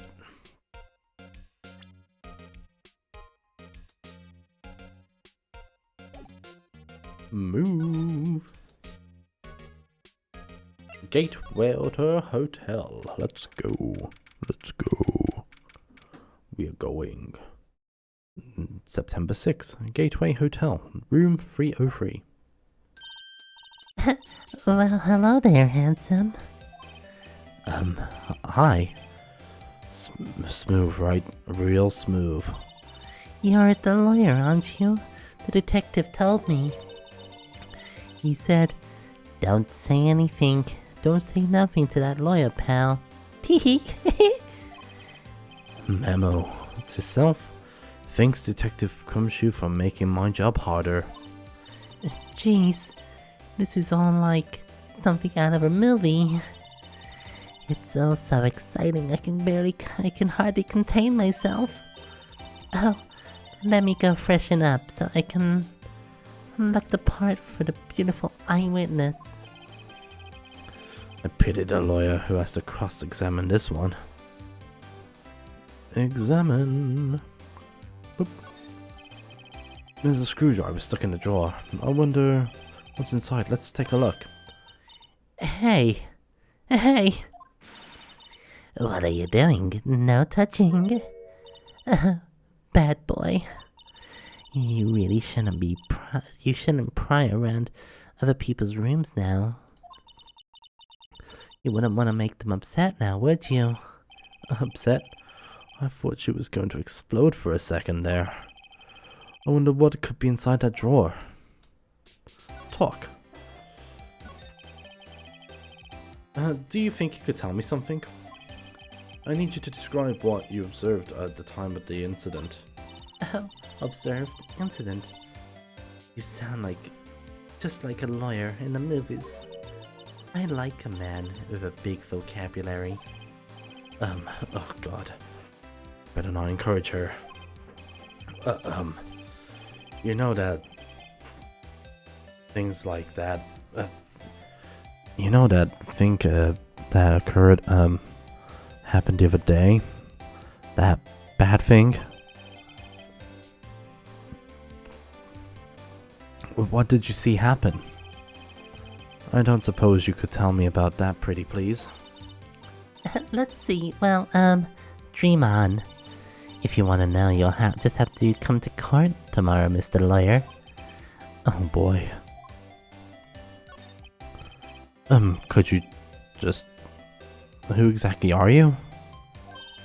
Oh, Mr. Lawyer, are you hitting on me? No, hey. I'm just here doing my job. You know, you're cute when you blush. Believe me, this is not the first time in my life I've blushed this much. Right. Can you tell me what it is you do? Well, no. And you had a little hopes up, didn't you? Oh boy. I see there are 2 glasses on the table. Is someone staying over here with you? Oh, what amazing power of observation. You must be one of those famous detectives like on the TV. Oh no, not me. I'm just a lawyer. Say, Mr. Big Detective, why don't you go have a look for some clues in the garbage? Miss May doesn't like nosy little lawyers. Oh boy.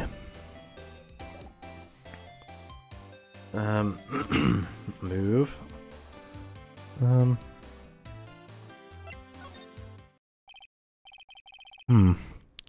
Seems like Mr. Grossberg is out. Maybe I should just wait for him to come back. If that wasn't the most over-the-top clearing of the throat I've heard. So you're the one they say has been looking for me? Yeah, that's me. He's even grander than I imagined.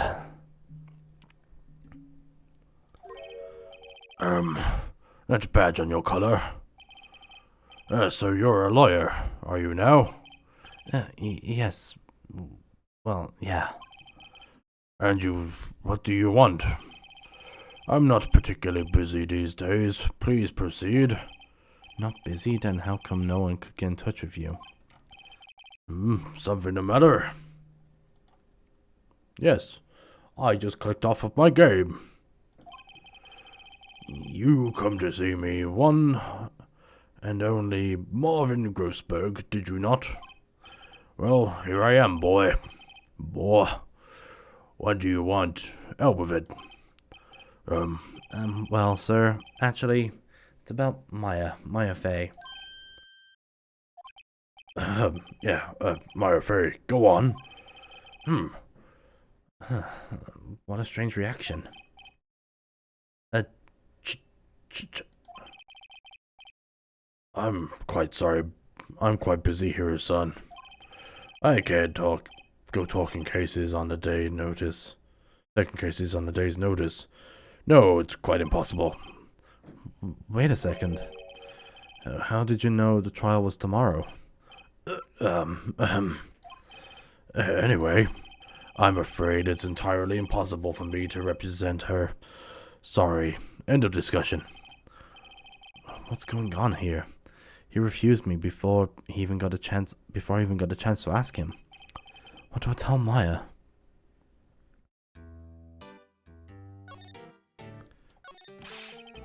How come you refused like that? Please tell me why you won't take the case. Here we go.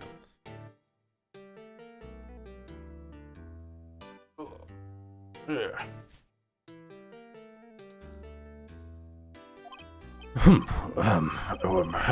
Well, you see, it's just... I'm busy, you see. But my client is Maya Fey's sister. Maya trusted you. She knew her sister would be in good hands. Yes, of course, I know. However, I'm sorry, but I must refuse. Sorry. Goodbye. Creep. Fine. I don't have any time to argue with you anyways. I'll go look elsewhere. I think not. Huh? Did you say something? I think not, I said. What do you mean? I'm terribly sorry, but I'm afraid that no lawyer worth their salt will take on this particular case. Terribly sorry, my boy. Why? I can say... I beg your pardon, but... Could you leave now? I've nothing more to discuss with you. What's going on here? How did you know Maya Fey? She's worked here a long time ago. Quite the apprentice, that one. Learned my techniques in a blink of an eye. She left one day quite suddenly. She had a mission, you see.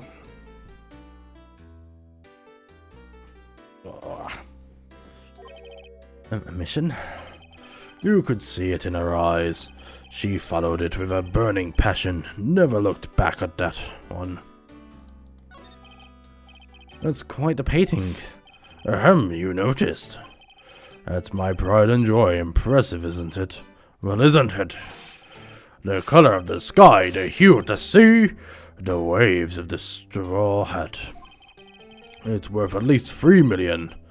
I have no intention of parting with it, of course. No, I won't sell it, not even to you. I wasn't interested. It's not for sale. I'm not buying. Jeez. Okay, well, I think we're done here. Better go to the detention hall. September 6th, 3:42 p.m. Detention Center, Visitors Hall room. Hiya. Oh, you're back. Did you find the lawyer?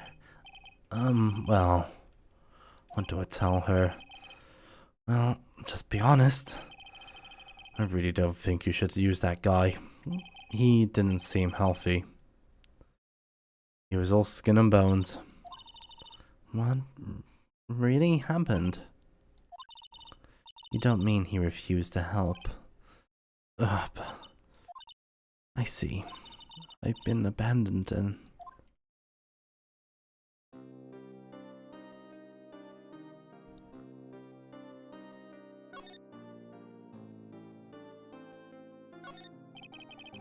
Smile for the camera.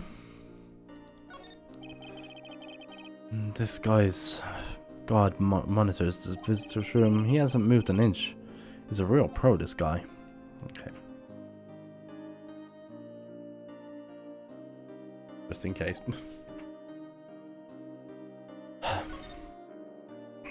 Your family. What about your family? I only had my sis. My father died when we were very young, and I don't know where my mother is. I don't know, so she could still be alive. The women in my family have been mediums for generations. They say a lot of spiritual power runs in our blood. About 15 years ago, our family was involved in an incident. There was a man, and he ruined our mother's life. Ruined? After that, she disappeared.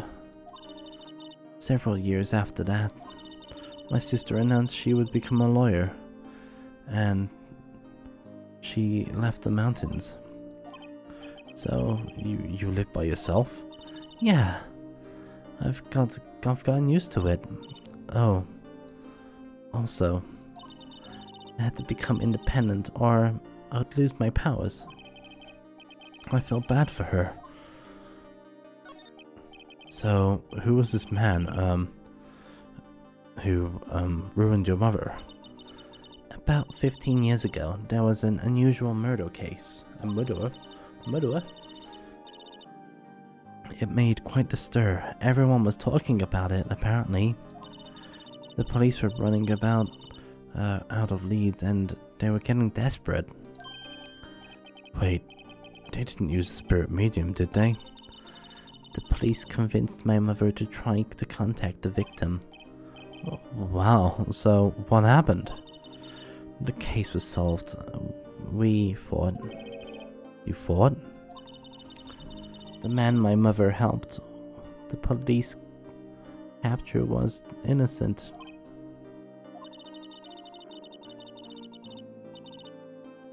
Oh my god, my eye.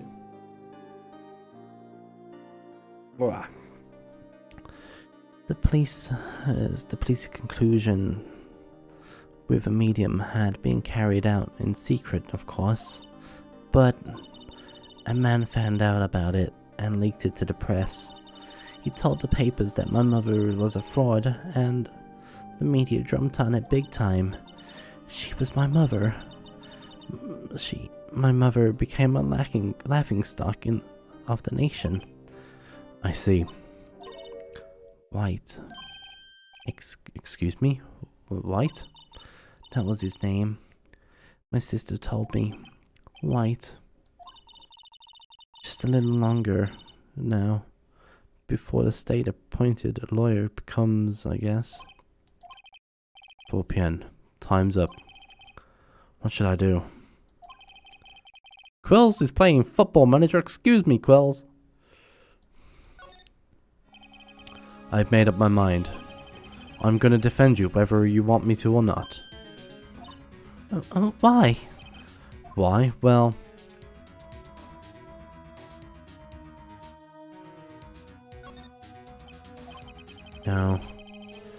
No one is as sad as a person without any friends. I know, I've been there a long time ago. Why did I become a lawyer in the first place?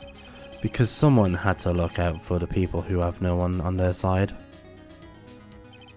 Maya, I won't abandon you. You can count on me. That's so kind of you. We've got this. We've got this.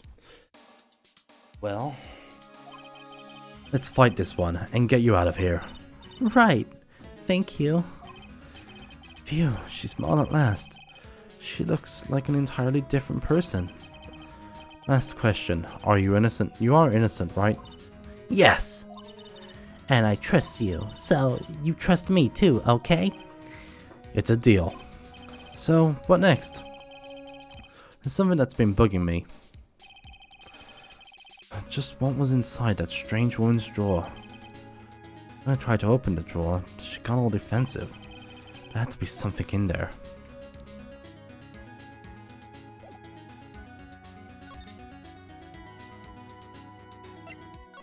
Damn right there is.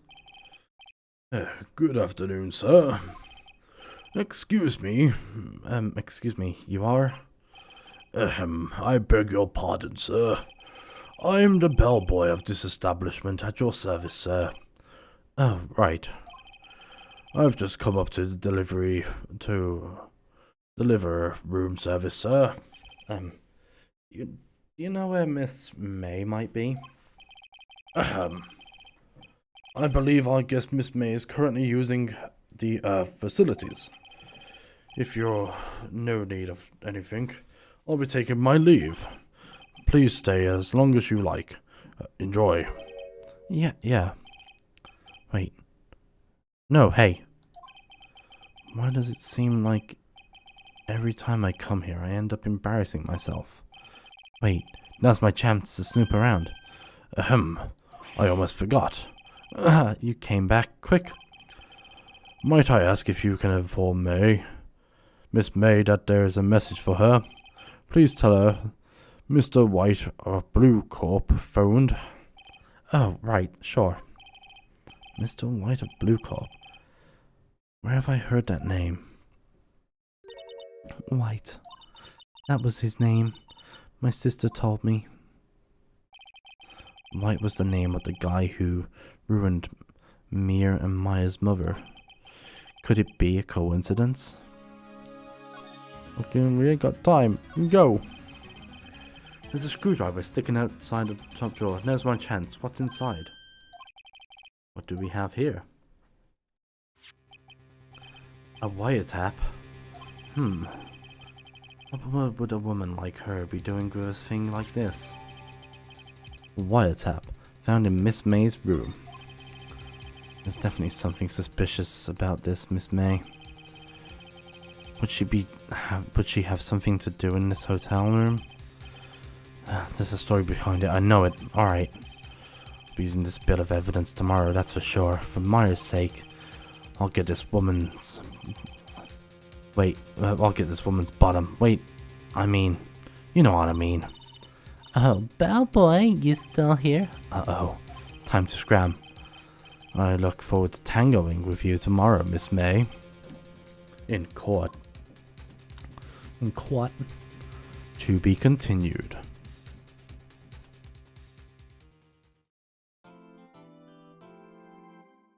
Yes.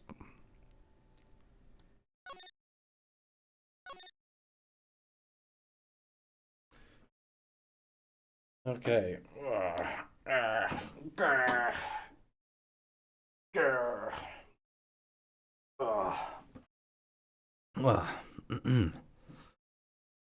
I think I...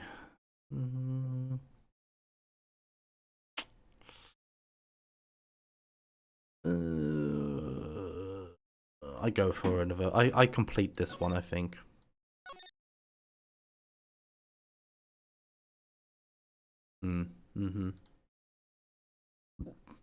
Ooh.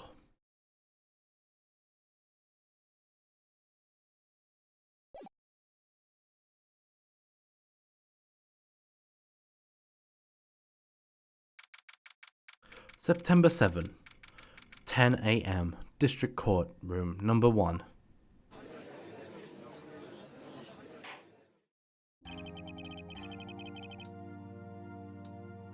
Court is now in session for the trial of Miss Maya Fey. The prosecution is ready, Your Honor. No, I don't like that voice. The prosecution is ready, Your Honor. The defense is ready, Your Honor. Miles Edgeworth. I better not show any signs of weakness today, or he'll be on me in an instant. Mr. Edgeworth, please give the court your opening statement. Thank you, Your Honor. The defendant, Miss Maya Fey, was at the scene of the crime. The prosecution has evidence she committed the murder, and we have a witness who saw her do it. The prosecution sees no reason to doubt the fact of this, Your Honor. I see. Mr. Edgeworth, let's begin then. We call Miss May. If we call our first witness, Your Honor, the prosecution calls the chief officer of the scene, Detective Gumshoe. Witness, please state your name and profession to the court.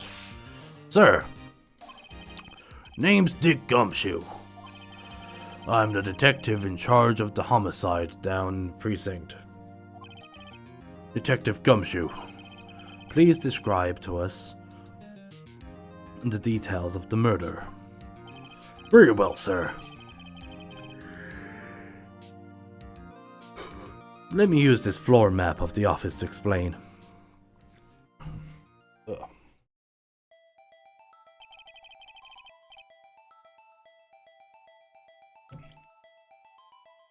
The body was found here by the window.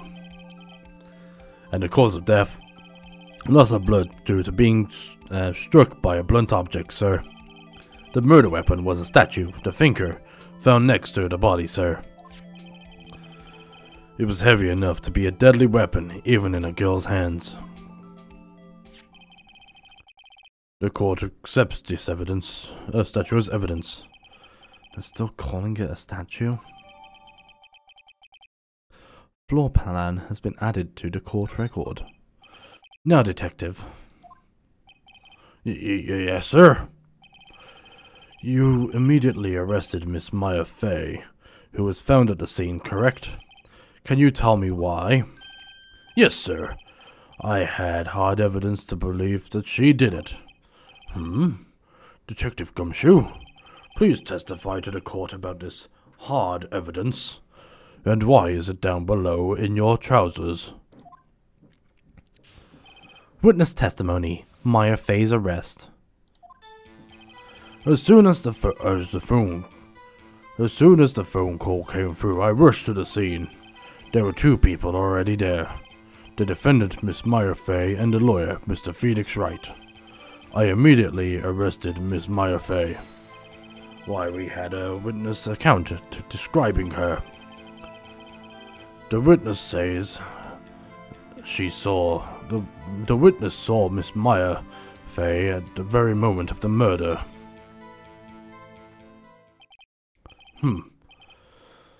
The very moment, you say? Very well. Mr. Wright, you may begin your cross-examination. Yes, Your Honor. Cross-examination, what? I couldn't see a single contradiction there. Whoosh. Smack. Hey, Maya just threw something at me. What's this? When my sister couldn't find any contradictions in the witness's testimony, she would bluff and press the witness on every detail. The witness always slips up. Spills or slips? Words. My days. Also, my face is covering it. I am so sorry. And say something wrong. It's worked lots of times. I should have expected Maya would know some of her sister's tricks. Alright, let's give it a try. Something the matter? No, Your Honor. I'd like to begin my cross-examination.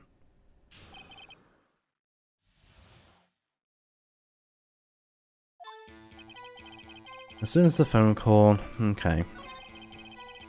There were two people there, the defendant and me. I immediately arrested Miss Maya Fey.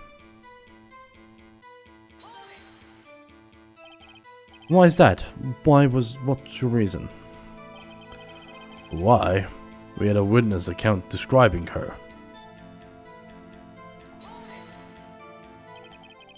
Hold on just a second. Yeah?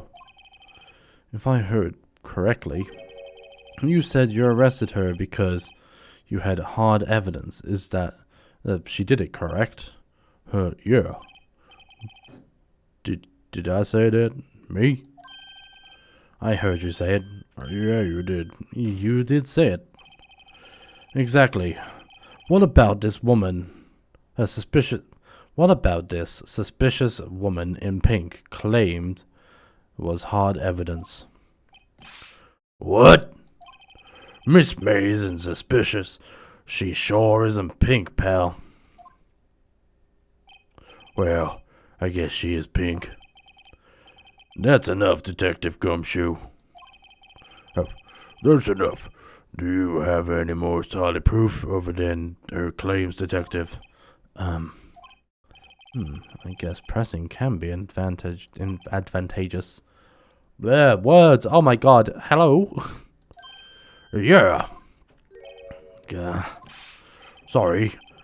I got the order of things mixed up in my testimony, Your Honor. Sir. There is something I should have told you about first, Your Honor. Very well, Detective. Let's hear your testimony again.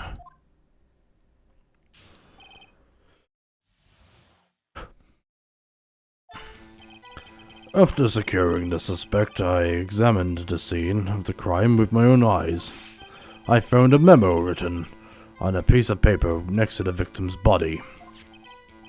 On it, the word Maya was written clearly in blood. Lab test results show that the blood was the victim's. Also, there was blood on the victim's finger. Before she died, the victim wrote the killer's name. There's the contradiction. I found it, yay. I'm so smart. How'd you like that for hard evidence? Before we begin the cross-examination, I have a question for you, Detective. Your Honor. Why didn't you testify about this vital piece of evidence first time?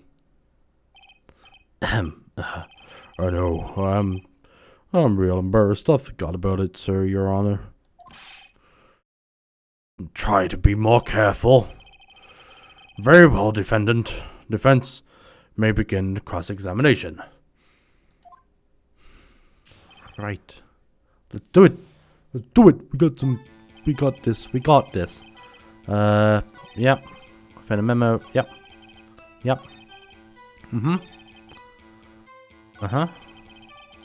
Right there.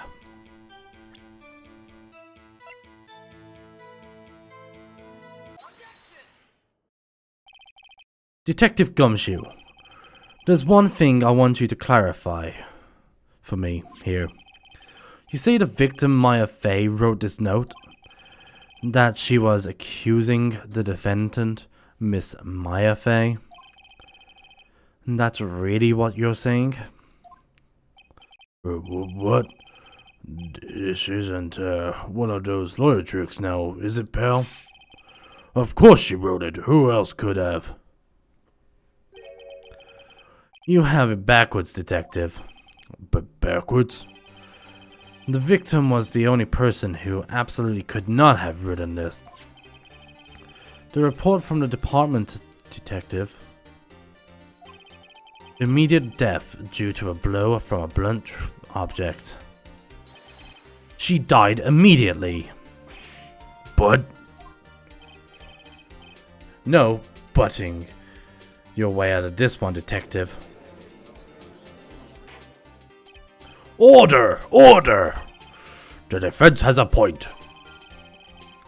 No one wanted the drama.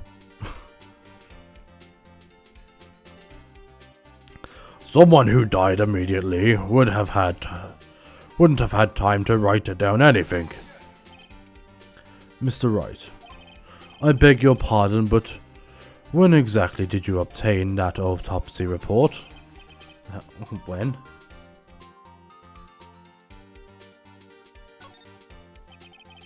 It was the day after the murder. The prosecution's point being, that autopsy report is outdated, Your Honor. What? A second autopsy was performed yesterday at my request. The death was almost immediate due to the blow of the blunt object, but there was a possibility that the victim lived for several minutes after the blow. I received these results this morning. No way.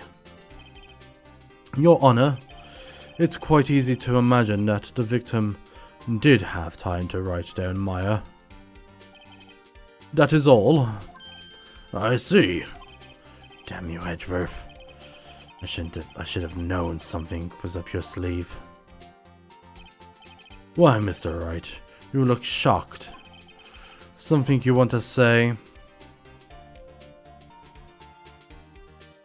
You're sham, Edgeworth. Mr. Edgeworth, I have heard there's nothing you won't do to get a verdict. What reason could you possibly have to request a second autopsy? Mr. Wright, the defense will refrain from personal attacks of the prosecution. No matter, Your Honor. Mr. Wright, say what you will, the evidence is in this report is undetainable. Your Honor, I submit this report to the court. Understandable. Understood. The court accepts this into evidence. The autopsy report updated in the court records. Well, Your Honor, the evidence strongly suggests that the victim was identifying the killer. I suppose that's obvious conclusion, yes. Darn, this isn't good. The prosecution would like to call its next witness. This poor innocent girl saw the murder with her own eyes. Oh no.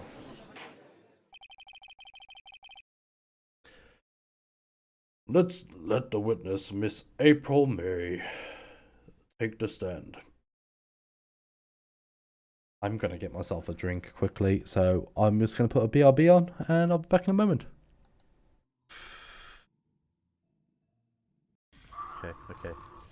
Okay. Holy shit. I am flying by engines. And I've just passed one.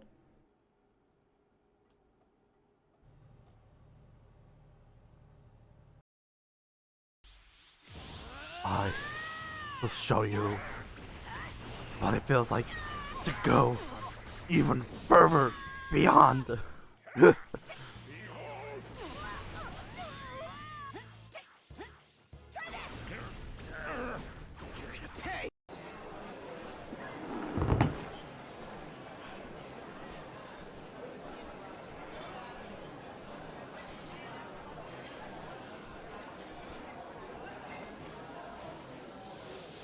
Back in the bucket. I'm back in the bucket.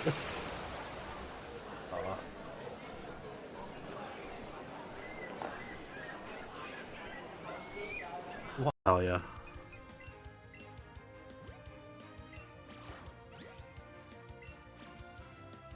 You little fucking bitch.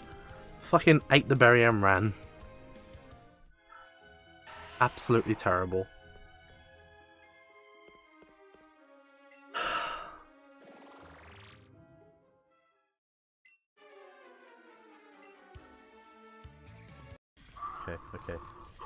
Okay. Holy shit. I am flying. A chest is a chest. It gives me primos. I would sell my fucking left kidney for primos. You're not the only one. I would do many things for primos. I was about to say one of the things, and I was like, maybe not on Twitch. maybe save that for the onlyest of fans. Which is never gonna happen. Why is my bot talking about underwear?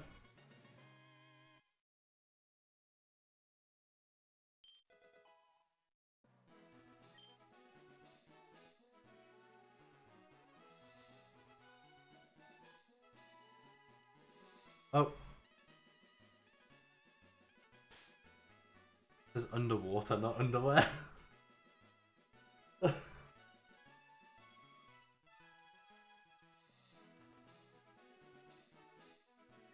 I know that. I knew that. Gotta get that hardened, you know?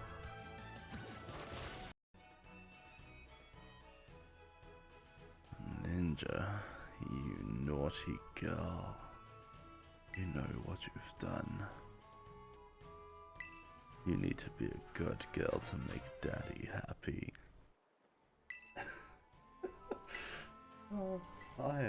I'm having way too much fun today. On Earth. Thunder.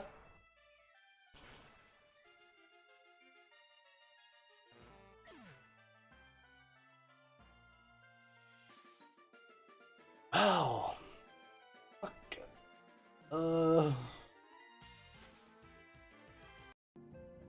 I mean, how more direct can I be than saying I like my hair being pulled, but not by myself? Like, you know, like, how can I be more direct than that? You have a basher and a company car. What have I got? A flying tractor. Oh.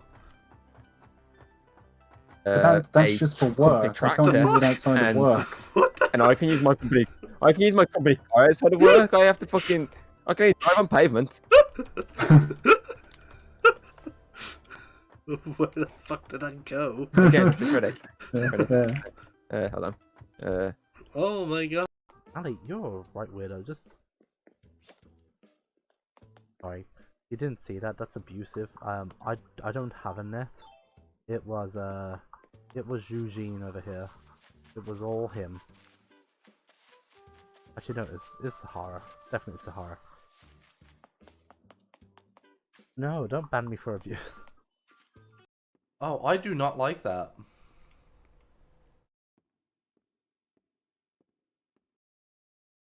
I'm back. Sorry. I had to scrap a quick thing for lunch as well. Because, as you can see, I look starved. Sorry. No, just also needed a loo.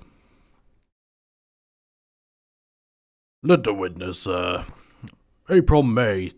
Miss April May take the stand. Exactly what part of her is innocent? Oh no, no. Witness. Witness, your name, please. April May. And your service.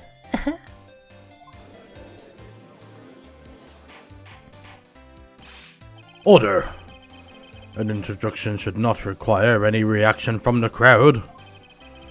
Witness, please refrain from what on winking. Yes, Your Honor. This is not good. She's already captured the heart of every man in this courtroom.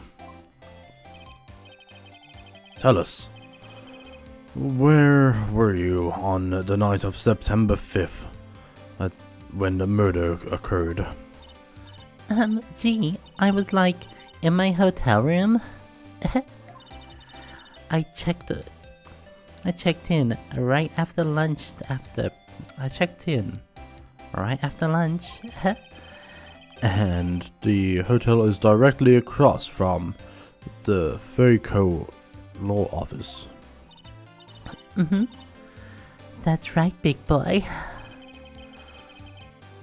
Please testify to the court about what you saw. Oh no, well, I've kind of do an entire fucking testimony with it. Fun! It was like 9 at night. I looked at the window, you know? And then I saw a woman with long hair being attacked. The one attacking her was the mousy girl sitting in the defendant's chair. And then the woman dodged to one side and then ran away. But the girl caught up to her and she hit her.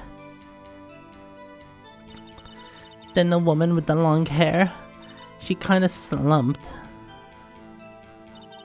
In the end, that's all I saw. Every little bitsy witsy.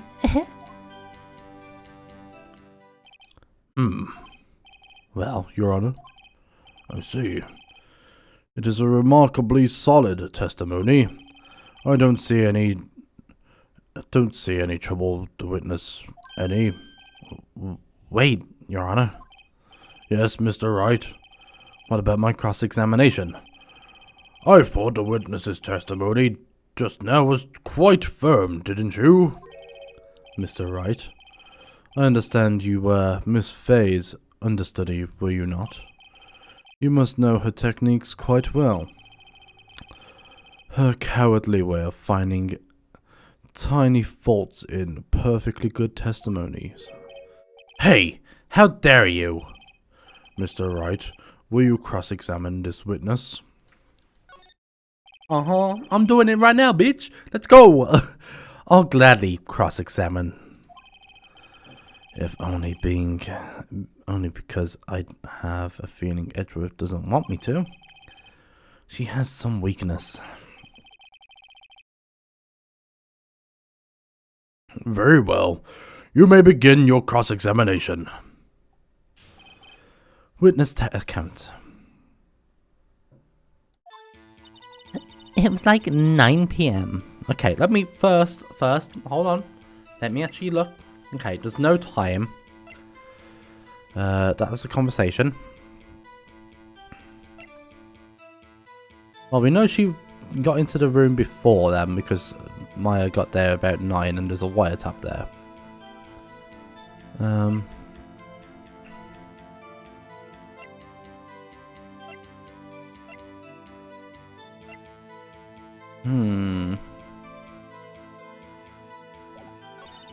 And then I saw like a woman with long hair being attacked.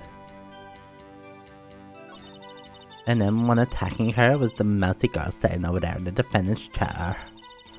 The woman was like... Then the woman like dodged to one side and then ran away. Wait.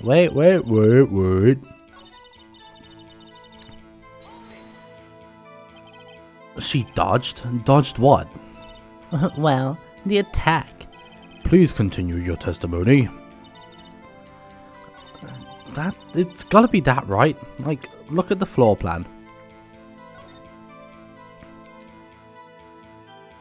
Her view is there. So, it's gotta be that, right? Objection, Your Honor. Hey, Dave, how you doing? Your Honor, that statement contradicts this evidence. It does? I don't see anything contradictory. Huh, really? Objection overruled. Try to think before you make accusations, Mr. Wright. Whoops, that didn't go well. How you doing, Dave? By the way, Dave, P.S. Ninja left the first redeem for you. So, you can be first. Like normal. It's Detective Paimon. Huh. I told her to take it too.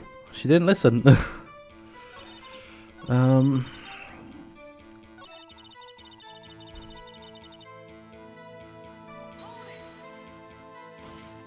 Okay, we'll press on everything. How do you know she was the defendant? Huh? Well, you know, she's had a girlish physique. Oh, women know these things. Look, I just know, okay? There was only one person at the scene of the crime with a short girlish figure. The testimony is bulletproof, Your Honor. He's right.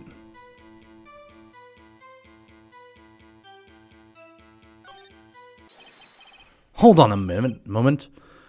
That testimony stinks. What? Miss May, I'm willing to bet that you saw nothing. You're lying. Are you telling the truth? Did you really see the defendant? Mr. Wright, what's the meaning of this? Yeah, what's the meaning? Somebody tell me because I'm clueless about this. I mean... Okay. If you had really witnessed my client, Maya Fey, you would have noticed her clothes before noticing her hair.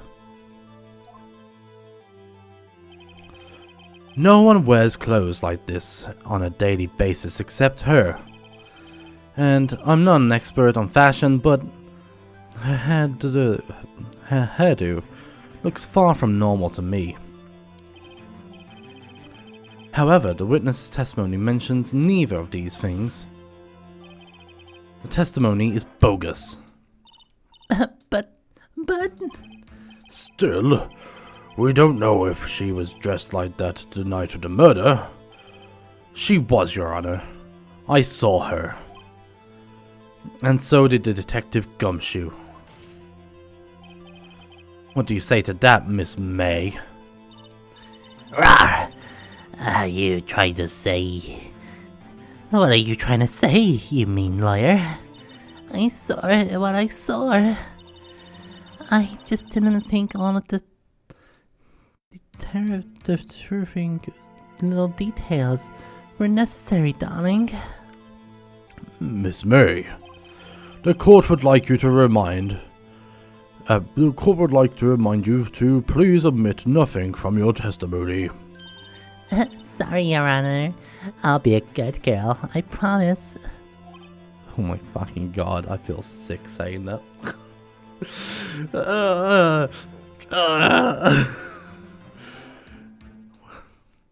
Your testimony again, if you would. Damn, I almost had her.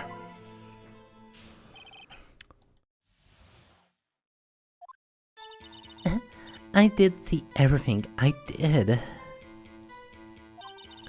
The victim, the woman, dodged the first attack and ran off to the right.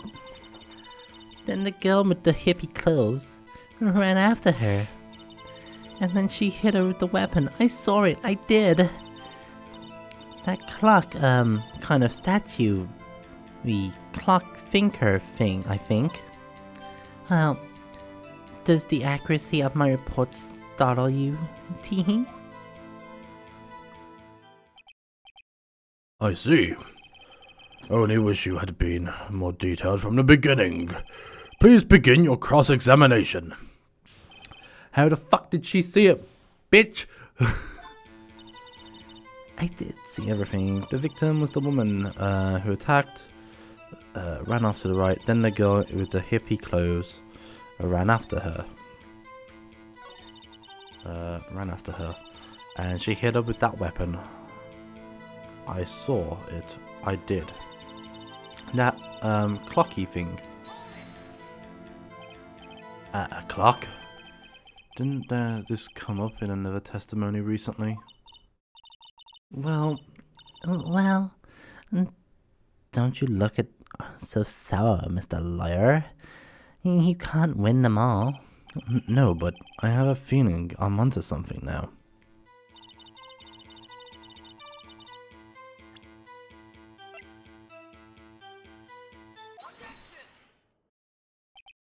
Miss May, what you said just now, was quite revealing.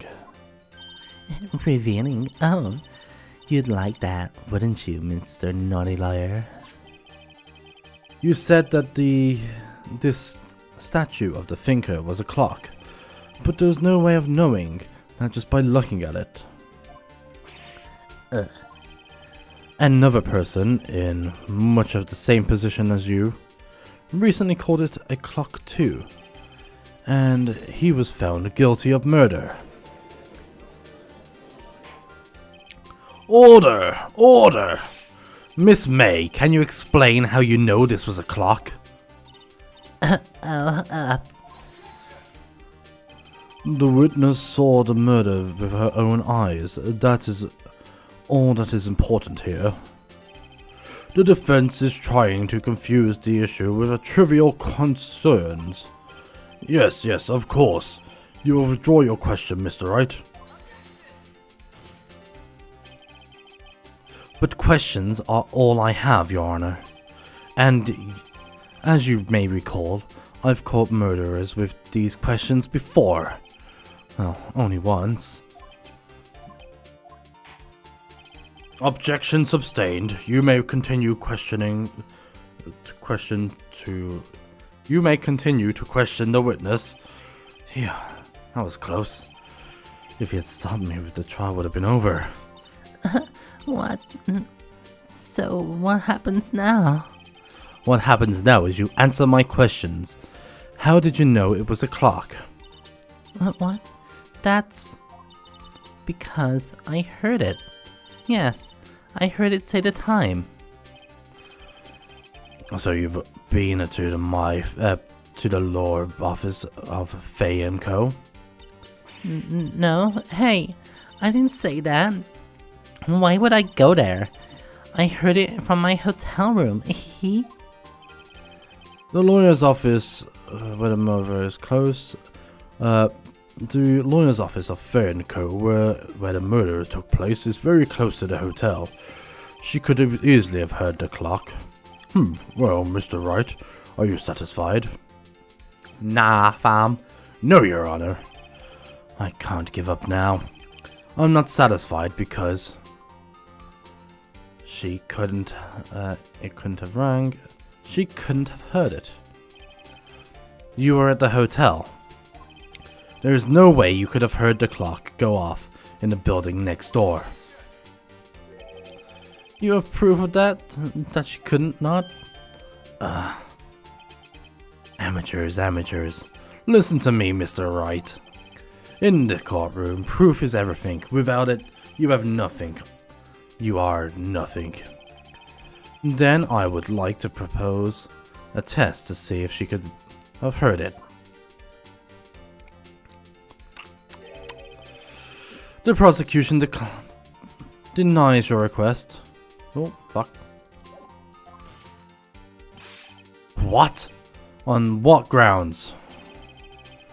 This is a trivial matter, with no direct bearing on the case at hand. Indeed, objection, sustained. Damn. Time to switch directions quick.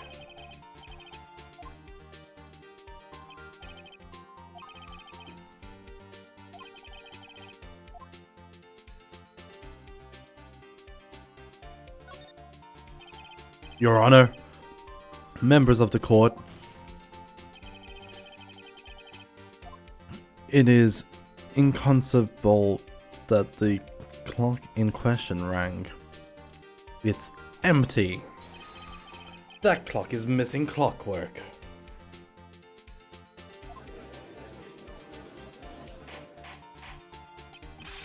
How could you possibly? Just take a look right now. Oh! See anything interesting, Your Honor? It is, as the defense says, the clock is missing its clockwork. It's quite empty.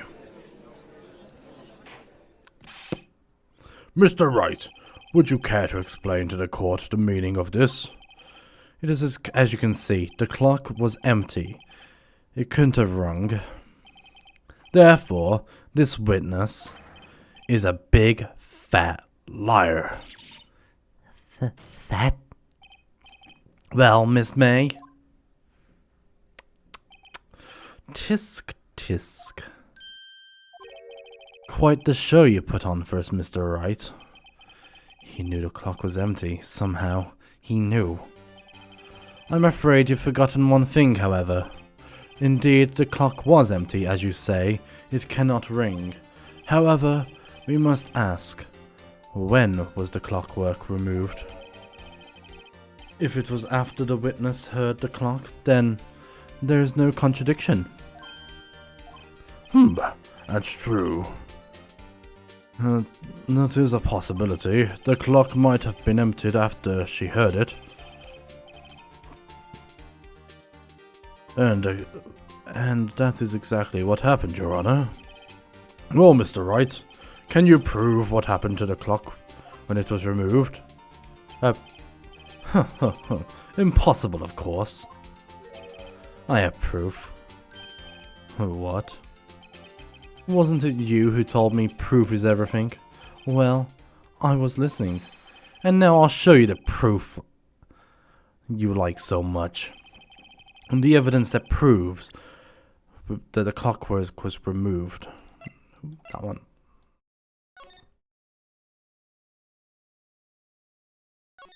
Yeah, I know. Take a look at this. That's a very cute cell phone. Oh, you have a girly phone. Wait. This isn't my phone. Listen. This is the defendant's cell phone, and it contains the recordings. A recording of the conversation she had with the victim on the day of the murder. Order! The defendant's cell phone? This wasn't brought to my attention. Perhaps Detective Gumshoe overlooked it. Grumbles, the good detective better remember he's up for evaluation soon. I gotta say, I'm starting to feel bad for this big fella. Let's hear the conversation. So, you just want me to hold on to the thinker for you? If you could. I should probably tell you the clock isn't, the clock isn't talking right now. Huh? Why isn't it working? That's lame. I had to take out the clockwork out, sorry. Your Honor, I think it makes it clear that the clockwork was already gone by the time of the recording. Which was well before the witness even arrived at the hotel. Well, Miss May, would you care to explain this to the court? Just how did you know the weapon was a clock? Well, isn't it obvious? I saw the clock before. What store was it again? I go to so many. Oopsie, I forgot. A Pachirisu? So the witness has seen one before. That would make sense. Does the defense have any objections, Mr. Wright? The witness claims that she's seen one before, but that directly contradicts a piece of evidence I've already submitted to the court. Well, let's see it. Please produce the evidence.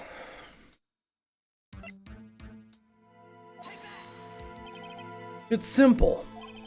The clock was never in any store ever. What?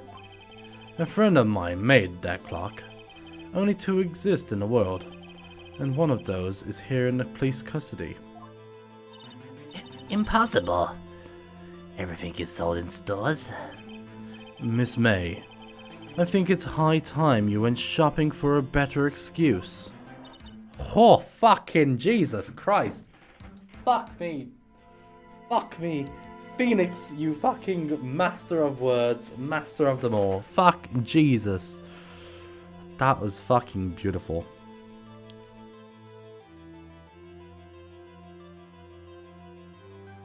Sorry, there's a Pachirisu in the chat, so I'm trying to catch it. Gonna use a Cherish Ball, see if I can get it shiny, you know. I mean, who wouldn't want a shiny Pachirisu, right? I mean, who doesn't want shinies? I caught it, didn't get shiny though. That's a shame. Oh, excuse me. Not on sale today? Fucking hell.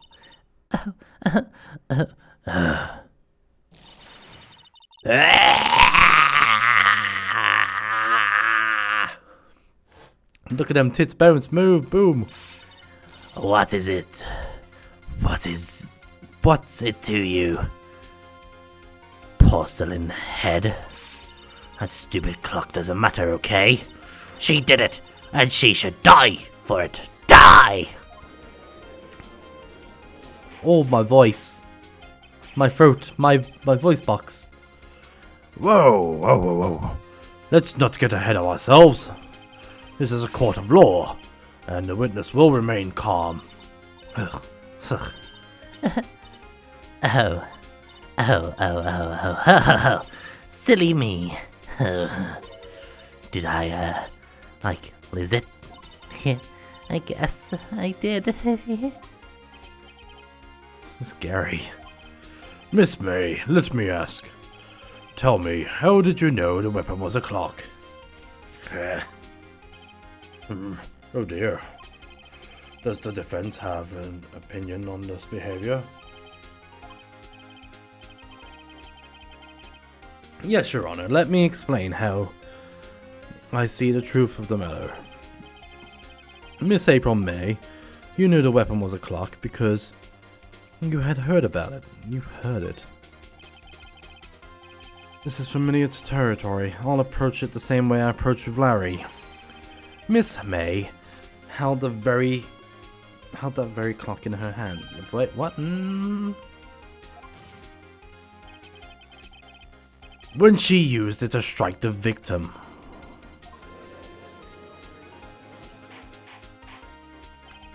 Order! Mr. Wright, what is the meaning of this? April May, you killed Maya Fey, I say, and you struck with the force of the finger and made the finger ring. That's when you heard it. Thank you, Edgeworth, because I would have objected too, because that is contrary to what I was saying. You truly are a work of art, Mr. Phoenix Wright. What's that supposed to mean? It was you who proved that the finger was empty. Oh, of course. I knew it wouldn't ring. What more, the witness has a rock-solid alibi. Miss May, perhaps you could explain the poor misguided Mr. Wright that you were in the hotel at the time of the murder? She can't prove it. She did it. It would be my pleasure. No way! Yes way, Mr. Lawyer. Teehee, didn't the murder take place at like 9 p.m. at night? Gee, that's the exact time I ordered some food. Room service from the hotel bellboy. Incidentally, the bellboy corroborated with the witness's story. There you go. She was not at the crime scene. Rock solid. Ooh. Mr. Wright, you've made a serious accusation against the perfectly innocent woman. Sorry, Your Honor. That didn't go so well, but if that's the case, then how did she know that the finger was a clock? Wait, Your Honor, I figured it out. There was another way Miss April could have known that the finger was a clock. One way only, and I have proof. Well, proof you say? Then the court will examine your proof, Mr. Wright. How did the witness know that the finger was a clock?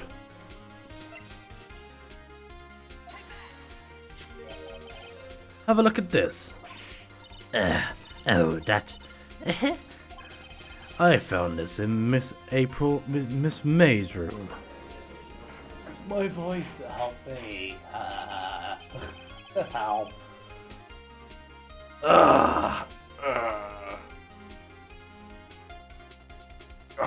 Mr. Wright, please explain to the court what this is. Miss April May, you were tapping the victim's Miss May Fey's phone, were you not? Your Honor, this is irrelevant. I'm not entirely sure that it is. Objection overruled. It troubles me that the witness is in possession of a wiretap. This is outrageous. Does the defense truly claim that the witness was tapping her phone? Absolutely. Even if that was the case, which it's not, you still have to prove one thing. Did the victim ever say that the weapon was a clock on the phone? Can you prove that? I think not! Oh yeah, I think I can. It's simple. What? Here's my proof. The proof that the victim said that on the phone that the weapon was a clock. This, I think. That's not going to prove anything, Mr. Wright. I think... Wait, what's that? Was that just a warm-up? Okay, once again. And I expect the real proof this time. The proof that the victim said on the phone that the weapon was a clock.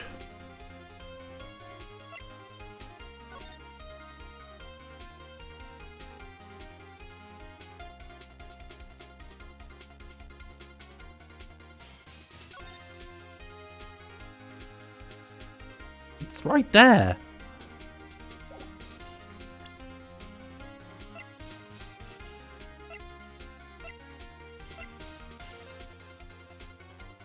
The proof that the victim said on the phone that it was that the weapon is a clock. It's right on the fucking thing. Quills! Quills! Quills! I need you! Quills! Please. Okay.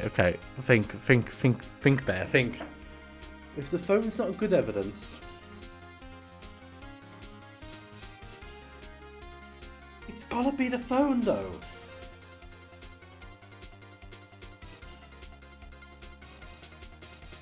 Is it not? The proof that the victim said on the phone that the weapon was a clock.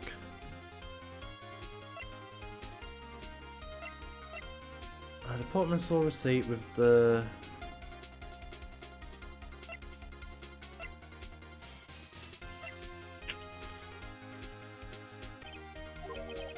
Oh my god. I don't know which one it is, because if it's not the phone, then what the fuck is it meant to be? You can't examine, you can't like give the evidence from the phone, which is on page fucking 2. Mia, it's a clock, it's made to look like the statue of the thinker. So it's right there. Fucking Jesus Christ. Is it the fucking... This, I think, no.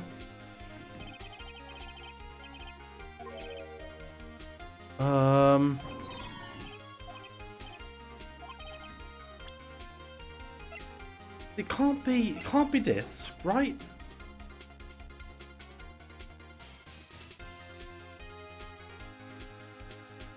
It can't be that. Oh my god, fucking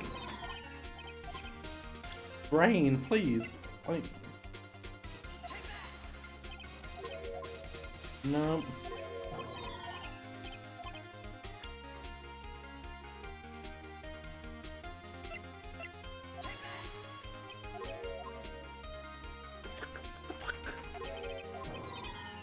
The fuck am I doing wrong?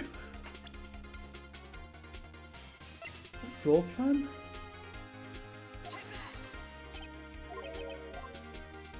Is there like part of the evidence that I'm missing? It can't be the fucking glass, because...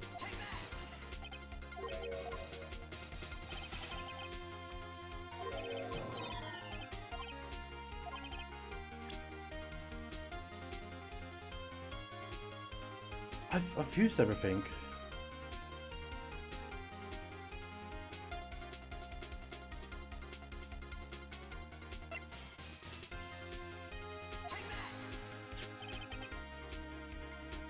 Did I not fucking present the phone earlier? What the fuck?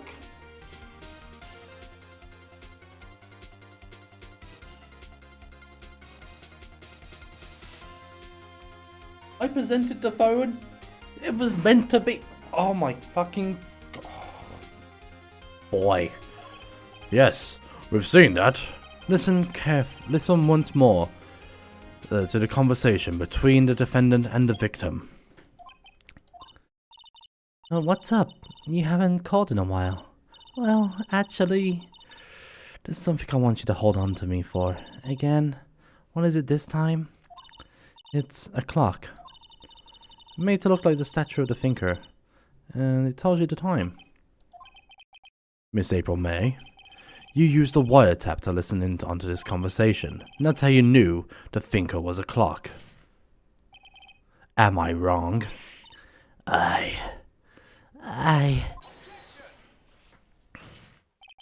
Your Honor, this is ridiculous.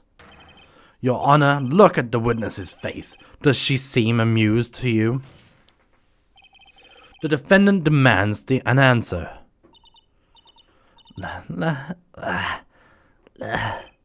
Witness, answer the question. Did you tap the phone? Miss May! Shut up, all of you. What gives you the right? What the fuck did I miss? Quickly. Shut up, all of you. What gives you the right to talk to me like this? I think. Very thankful. Whoops. Whoopsie daisy. You lawyers. It's not fair. All of you are ganging up on me like this. I'm the bad girl. Is that it? Is that it?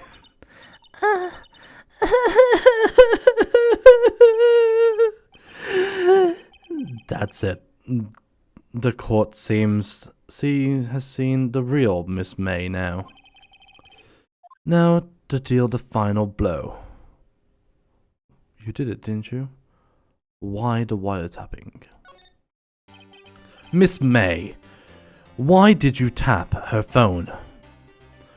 God fucking chump, excuse me. Fucking Jesus, if there's a master board, there would be the time. But I don't think there is, so. Okey catch, all trouble. Gotta catch that, go chump. Gotta catch that, chomp, chomp, chomp. Answer the question.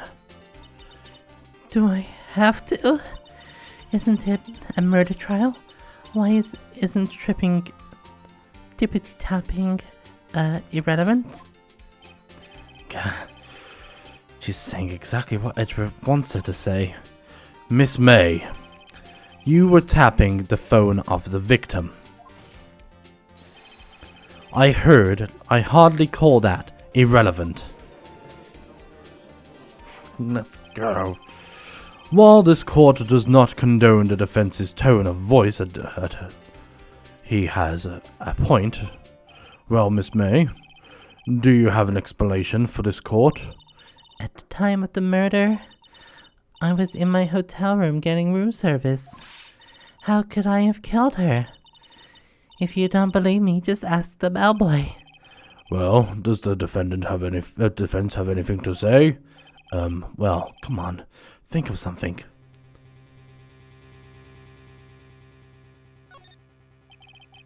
The defense would like to call the hotel bellboy as a witness. I caught a fucking Garchomp. Let's fucking go. Fucking Jesus. There's something suspicious here, and I'm going to get to the bottom of it. I think you're sunken quite low. Enough already. I object to calling the bellboy. Why? What was your reasoning? Because I hold that the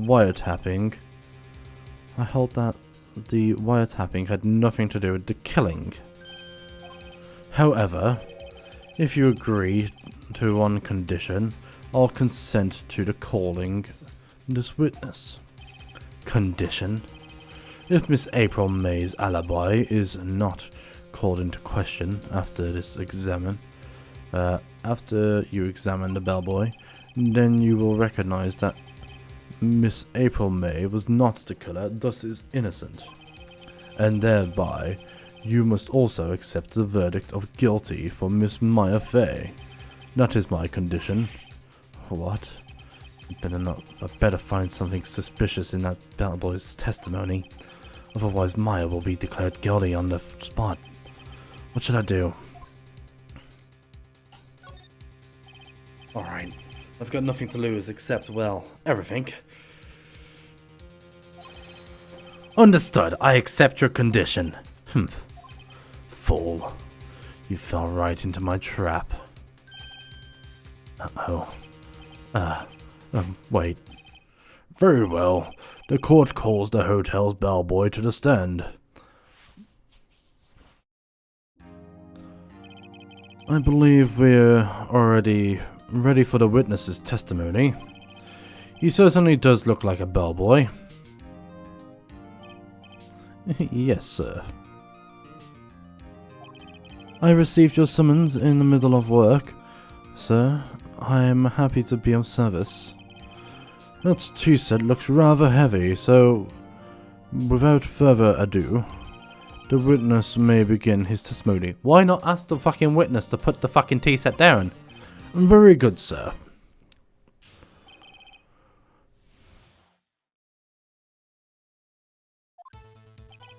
I am the head bellboy at the fine Greatwater Hotel, in business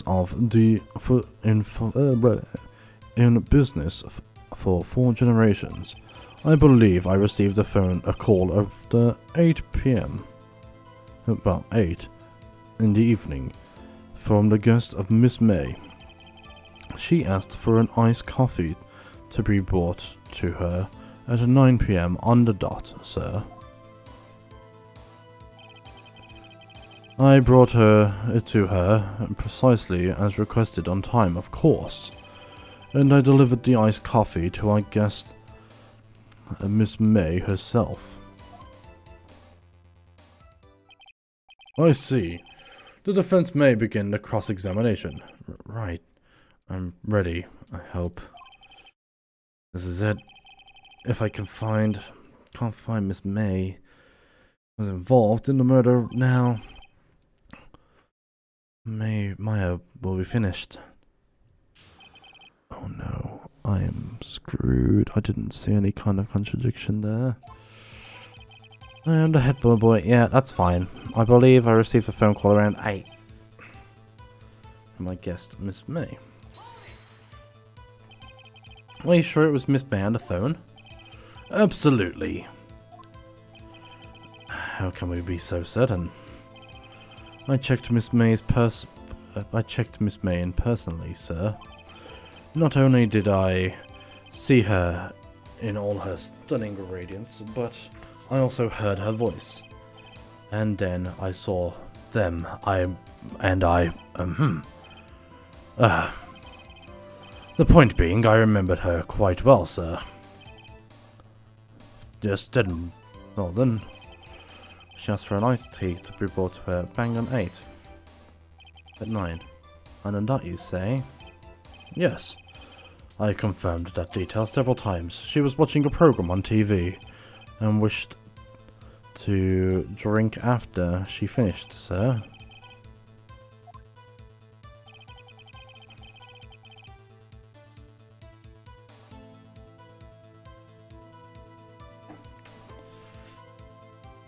But if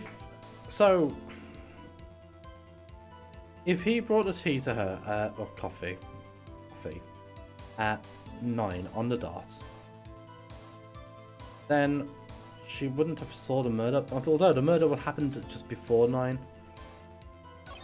Oh, I think it's this one, right? Like, I didn't mean to press that one, fuck.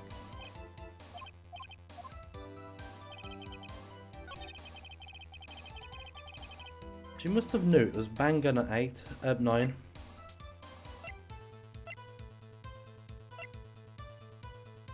I don't want to waste the fucking this shit.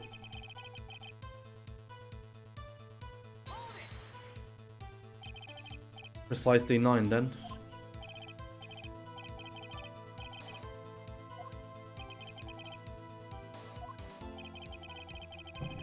How can you be so sure? Miss May was quite insistent that it be brought then. Oh, bellboy, teehee. I'd like iced coffee at exactly 9?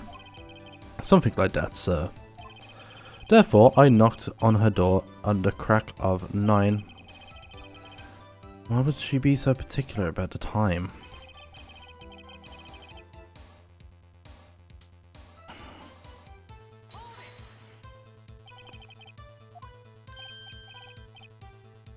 Oh. Sorry, I thought I already did that one. Are you sure it was Miss April May? Absolutely, sir. Absolutely?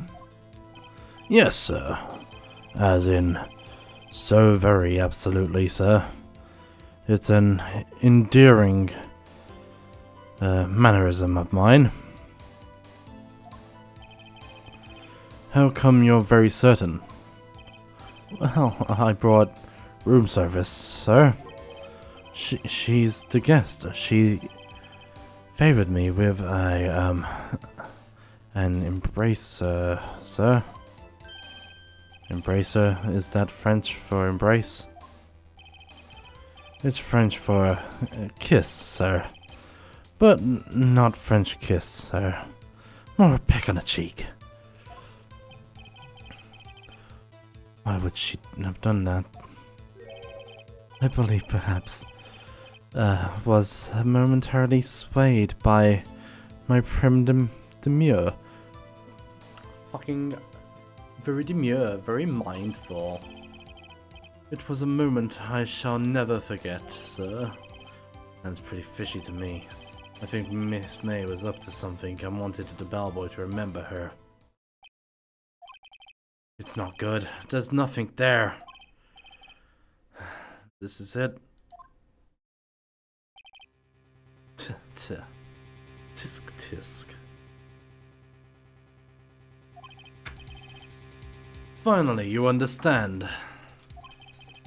This bellboy has absolutely no reason to lie. Now,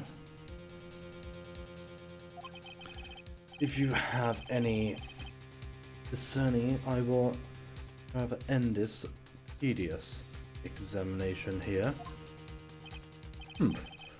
It was a bit tedious. The witness may leave the stand. Can't let this happen. Objection! Wait a minute, please wait. Yes? Does the defense have something to add? Why is it so cold? That's why I'm adding. One last question. Let me ask one last question. Your Honor, I must object. This charade of justice has gone on long enough. No, Mr. Edgeworth. It's alright, Mr. Wright. I'll give you one more question, that is all. Okay. This is really it now. This is my last chance. What do I ask him about? Bed markings. Room service check-ins. Tell me about the check-in. Tell me about when you checked Miss May in. Oh, alright. Well, sir, my first thought was she was a beautiful person. She's just my type of girl. So it was really disappointment, I see. Excuse me? What exactly was a disappointment? Well, I am not without charm, sir, but even I had little chance to with her lover there. What did he say?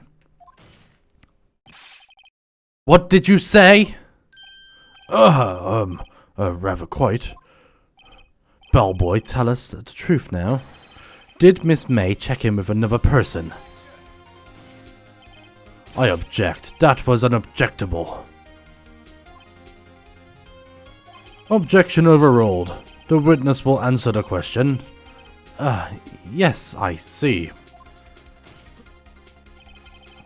Why did you not mention this in your testimony? Well, sir, you, didn't ask. Nice try. That sort of thing is normally supposed to be mentioned. Yes, quite. Indeed. It was the, good barrister there, Mr. Edgeworth, who... Edgeworth is naughty. He asked me not to mention it if I wasn't suspiciously asked. Oh my god. Ugh! You fool! I've done it. I've won. Miss April May checked into the twin room with a man, correct? Yes, sir. Then, you brought them room service? You didn't see the man in the room? That's right, sir. Ugh.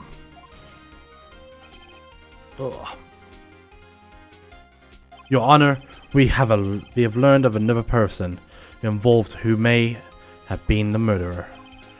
In light of this fact, I hold that it is impossible to judge the defendant. Would you agree, Edgeworth?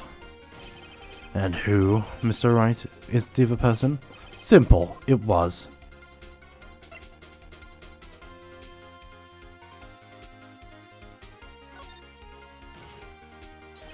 The man who checked in with Miss May. Ugh. Your Honor, as has been previously revealed, April May, was tapping the victim's phone. Yet Miss May herself has an alibi at this time of the murder. However, that does not clear the man that was with her. The bellboy saw no one else in the room at the time of the murder. My, what a convenient little step back. But it's too late. Too late? I suppose you'd like it if it was too late, wouldn't you? After all, it was you who hid the presence of the other man from the court. Start, amateur. These accusations are ludicrous. A swallow? Get your balls out for a swallow. Just swallow my... No, bear. No, you stop right there before you say something that you shouldn't do. The court acknowledges the defense's argument. I expect the prosecution and defense to look into the matter fully. Am I understood? Yes. Yes, Your Honor. That is all for today. For the trial of Miss May. Court is adjourned. We did it. September 7th. 2:24 p.m. District Court. Defendant Lobby. Number 1. Mr. Wright, you were amazing in there. Really? I think I might be your newest fan. Oh. I was just doing my job, you know. Then again, that other attorney was pretty cool too. Huh? That face of his, with his wide eyes and trembling lip. It sent shivers down up my spine. If you say so. So, what happens with me? Do I get to go home now? Well... No, I don't think so. Not yet. Oh, I see. But I got a great lead today. A great lead in today's trial. That lead? That man with Miss May. He's the key. Oh, I get it. What happened to Miss May then after all that, anyway? I heard they arrested her, I guess. She's learning her charm won't get work everywhere. She's probably in the detention center now. I may have to go down there later. Anyway, this case is far from being closed. Yes, sir! I'm gonna find out more about this man. Do you think it's the one who... Maybe so. Sis. Don't worry, I'll find him by tomorrow, I promise. I'm counting on you. I asked for a full record of April May's testimony. I thought it might come in handy just in case of tomorrow's trial. But now I have it, I'm not so sure. Most of her testimony was lies. In fact, there's only one part that hasn't been stricken from the record.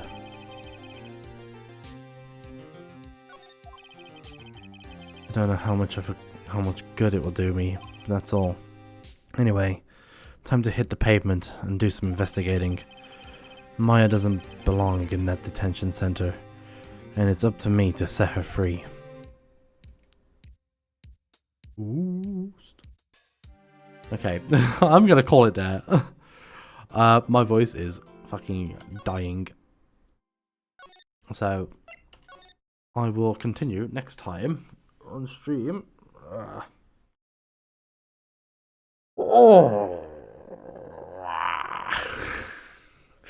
Let me just find someone to raid out to.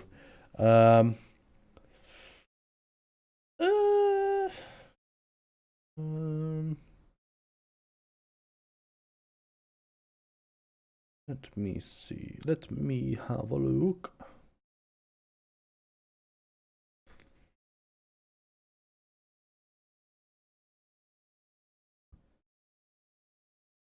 That'd be interesting. Fortnights.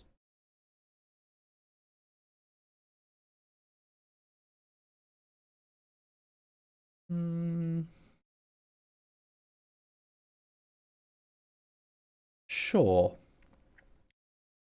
Let's go to Shorty TRL.